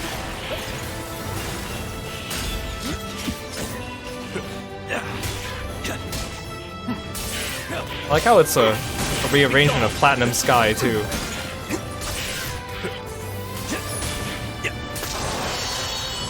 Well, that's it. Not even a boss fight. I didn't get to use my Skybound. I think the soldiers can pick off what's left. I think there are a few more goblins hidden, but likely not enough to reverse the tide. We had still better conduct a search, just to be safe. Let's go in deeper. Oh, okay, good. I get to keep going. Oh, never mind. Look, it's a goblin soldier. Oh, there we go. And what are those? It's little sidekicks? I don't think Seed Hollow's forces will be able to handle this. We should at least bring down the goblin soldier. So leave all the small fry alone? Got it. Don't want to rob Seed Hollow's finest of a job. Watch out for the shooter! Ready! Ready! You're finished! You are nothing! Wait, what the hell? What killed me? I'm not that underleveled. I got like one shot by that stupid Cobra. Just getting started.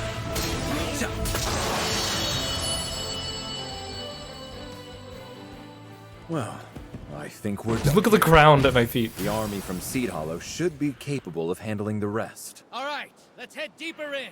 Stay together and stay focused. Aw, snap! Seems like they caught up. Let's hide!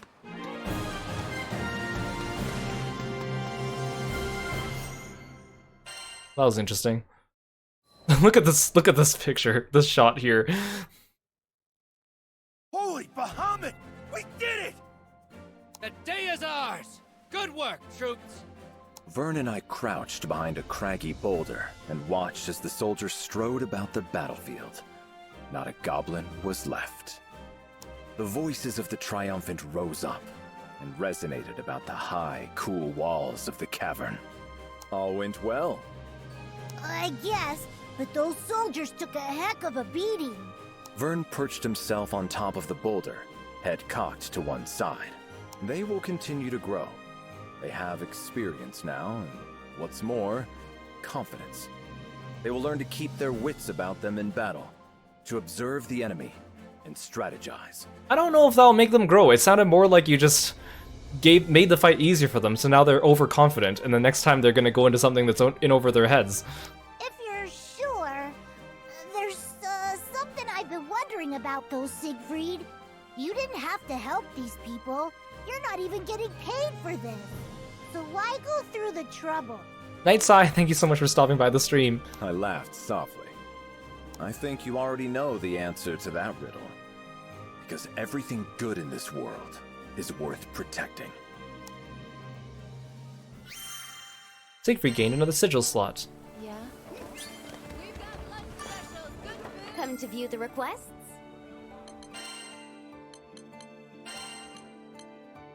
Episode 9, Future Ally. Vern and Siegfried thin out the goblin ranks before the Seed Hollow soldiers arrive. With the threat greatly lessened, the soldiers gain valuable experience and confidence without exposing themselves to great danger.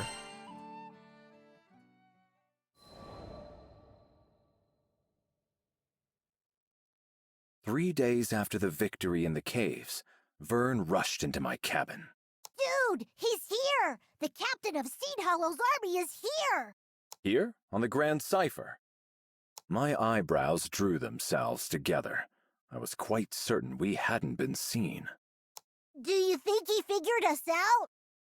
No, that shouldn't be possible. Because I'm just so stealthy. I had lived and worked in the shadows for many years. I knew how to remain invisible. Yeah, so invisible that Vern caught you on the deck of the Grand Cypher. Let us meet him in any case. It would be discourteous to turn him away.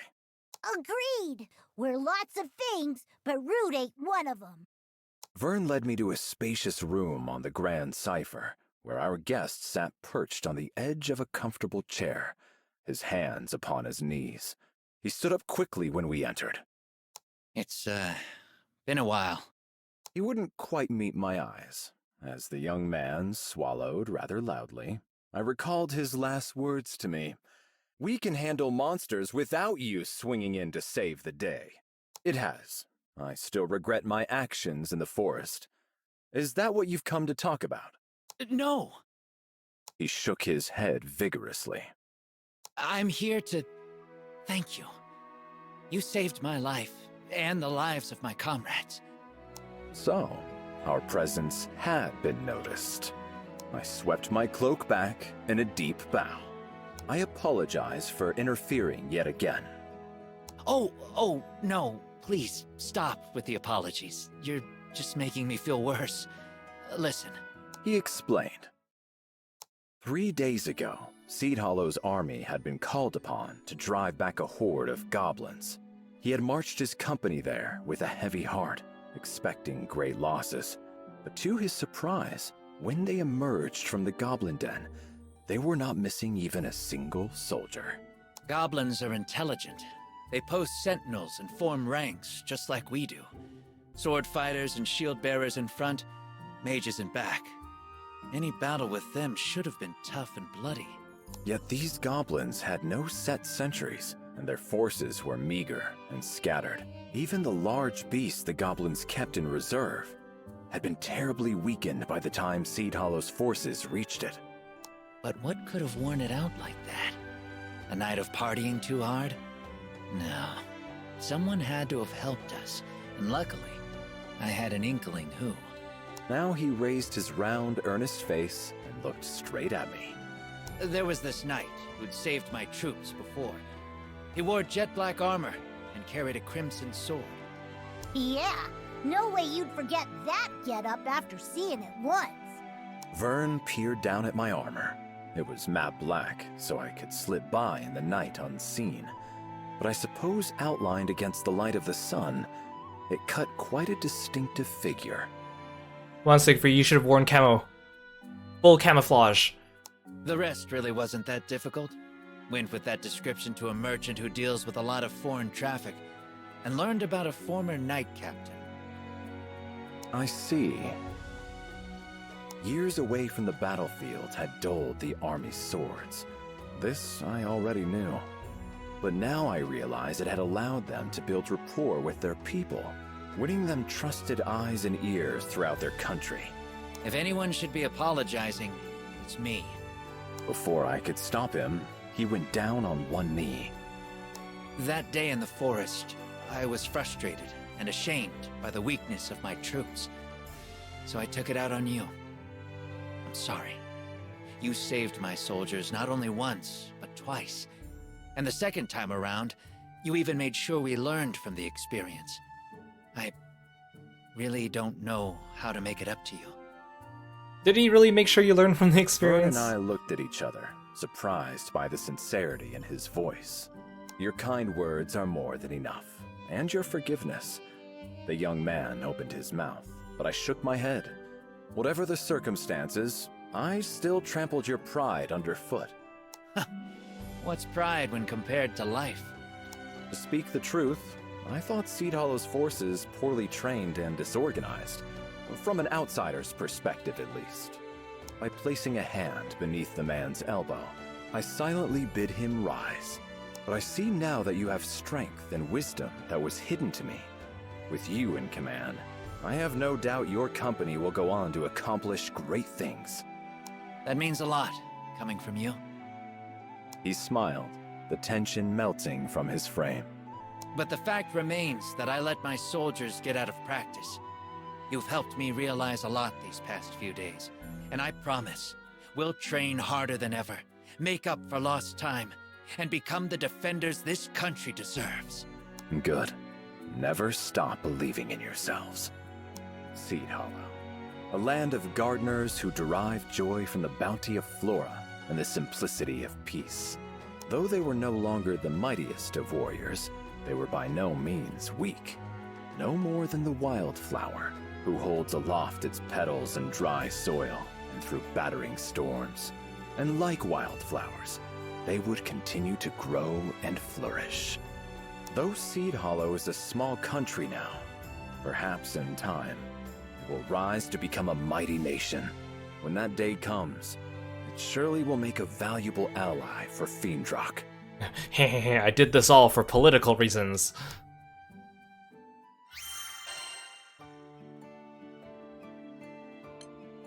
Epilogue. My work is done here. That is a great title. Captain Seed Hollow's forces pays a surprise visit to the Grand Cipher to speak with Siegfried.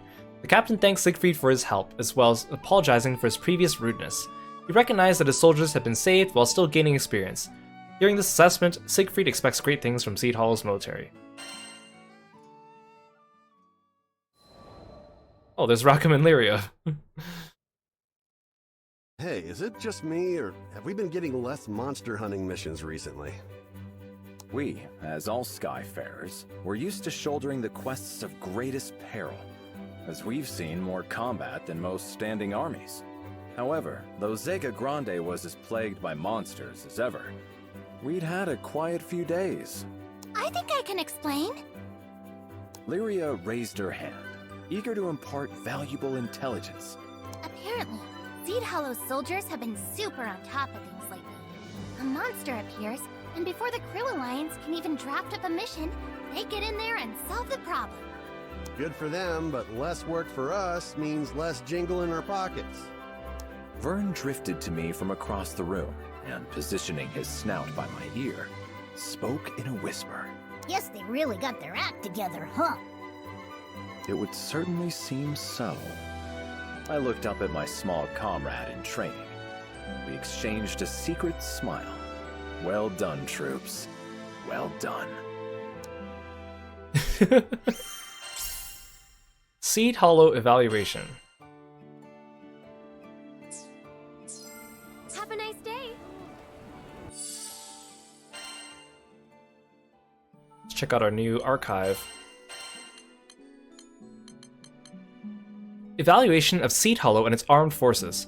I found the opportunity to conduct reconnaissance within Seed Hollow, the largest city-state in Zega Grande, Skydom, and its military. I'm ready to report my findings.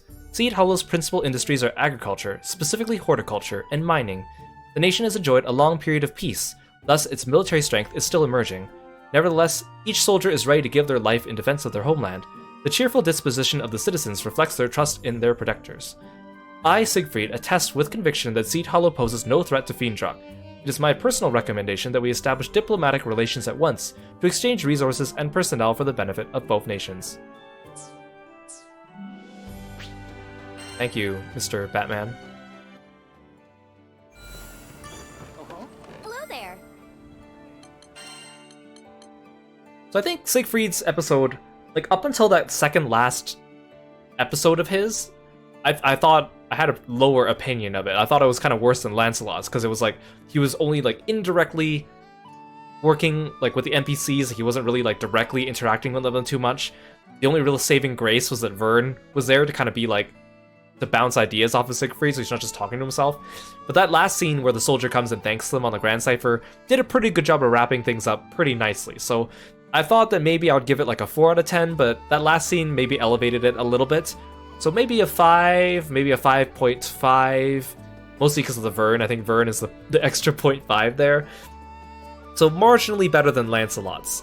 Vane's is still the best. Percival's, I think, still, like, story-wise, better than Siegfried's and Lancelot's, but because he's such a boring narrator to listen to, it kind of took away from that. Either way, though, I'm kind of interested in seeing how these Fate episodes go, but I can definitely see why my friends were like, oh, I just skipped most of them, because each one is like 45 minutes long or more. It's just watching people talk to each other with like text on the screen with a couple short battles. So very different than the rest of this game, which is, you know, actual cutscenes and people talking, moving, and then battles and stuff. So I think they did a good job for what they had. I still think the way that they framed the writing was a little weird with the first-person prose narration, but I think it works in some instances. Like, for example, Vane's, because he's a fun narrator to listen to. I think Cagliostro and Ganagoza will probably be fun narrators to listen to as well, but a lot of the other characters, I can't really see them being super interesting to listen to, but at least it's voice acted, which I think that is really good. If they just left them not voice acted, it would have been even more kind of arduous. The Fate episodes are a good way to kind of introduce you to the character if you don't know them, if you don't play the mobile game. But if I was like a fan of the character, I would have wanted a little bit more than just that. But I think they're okay for what they are. I am kind of... We will be doing streams in the future where I'll go through everyone else's Fate episodes too. We'll do 4 per stream. I think that's good to keep us within like the 4-hour range. But there are like 19 characters in this game, so that means, you know, we'll need quite a handful of extra streams to go through those, and they're not really super fun streams to do because there isn't really much for me to do, because it's mostly just listening. But I think it's still worthwhile doing it because I want to cover everything in this game, and that's kind of almost the only thing we have left. Other than tomorrow on stream, Granblue Fantasy Relink, I will be playing Proud quests with our friend Onerio. Proud is the highest difficulty in the game, so he's super strong. I recently have been grinding, so I'm also stronger on the level of actually taking on the Proud quests and probably a little bit more.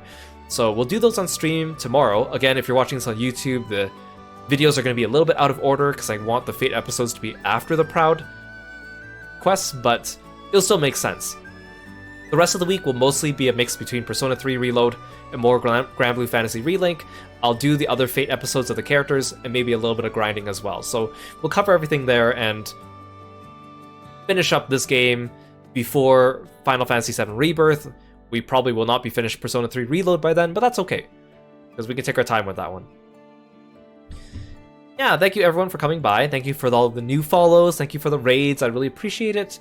Hope you guys had a good time watching me listen to other people talking.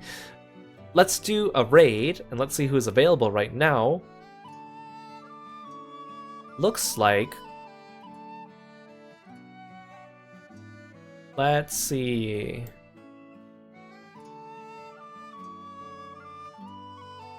Looks like Kit is streaming. He's streaming Minecraft. Let's drop in on Kit and say hello to him. And I'll see you guys tomorrow for more Granblue Fantasy Relink, or later in the week. Oh, and if you're new around here, feel free to check out my other social media. If you want to check my YouTube, I actually have all my previous VODs up there, so if you want to check out other games I've played, like RPGs, action games, fighting games, horror games, mystery games, visual novel games, there's a lot there. We're actually over 900 videos now, which is more than I thought I would get. And I'll see you next time. Take care. Bye-bye.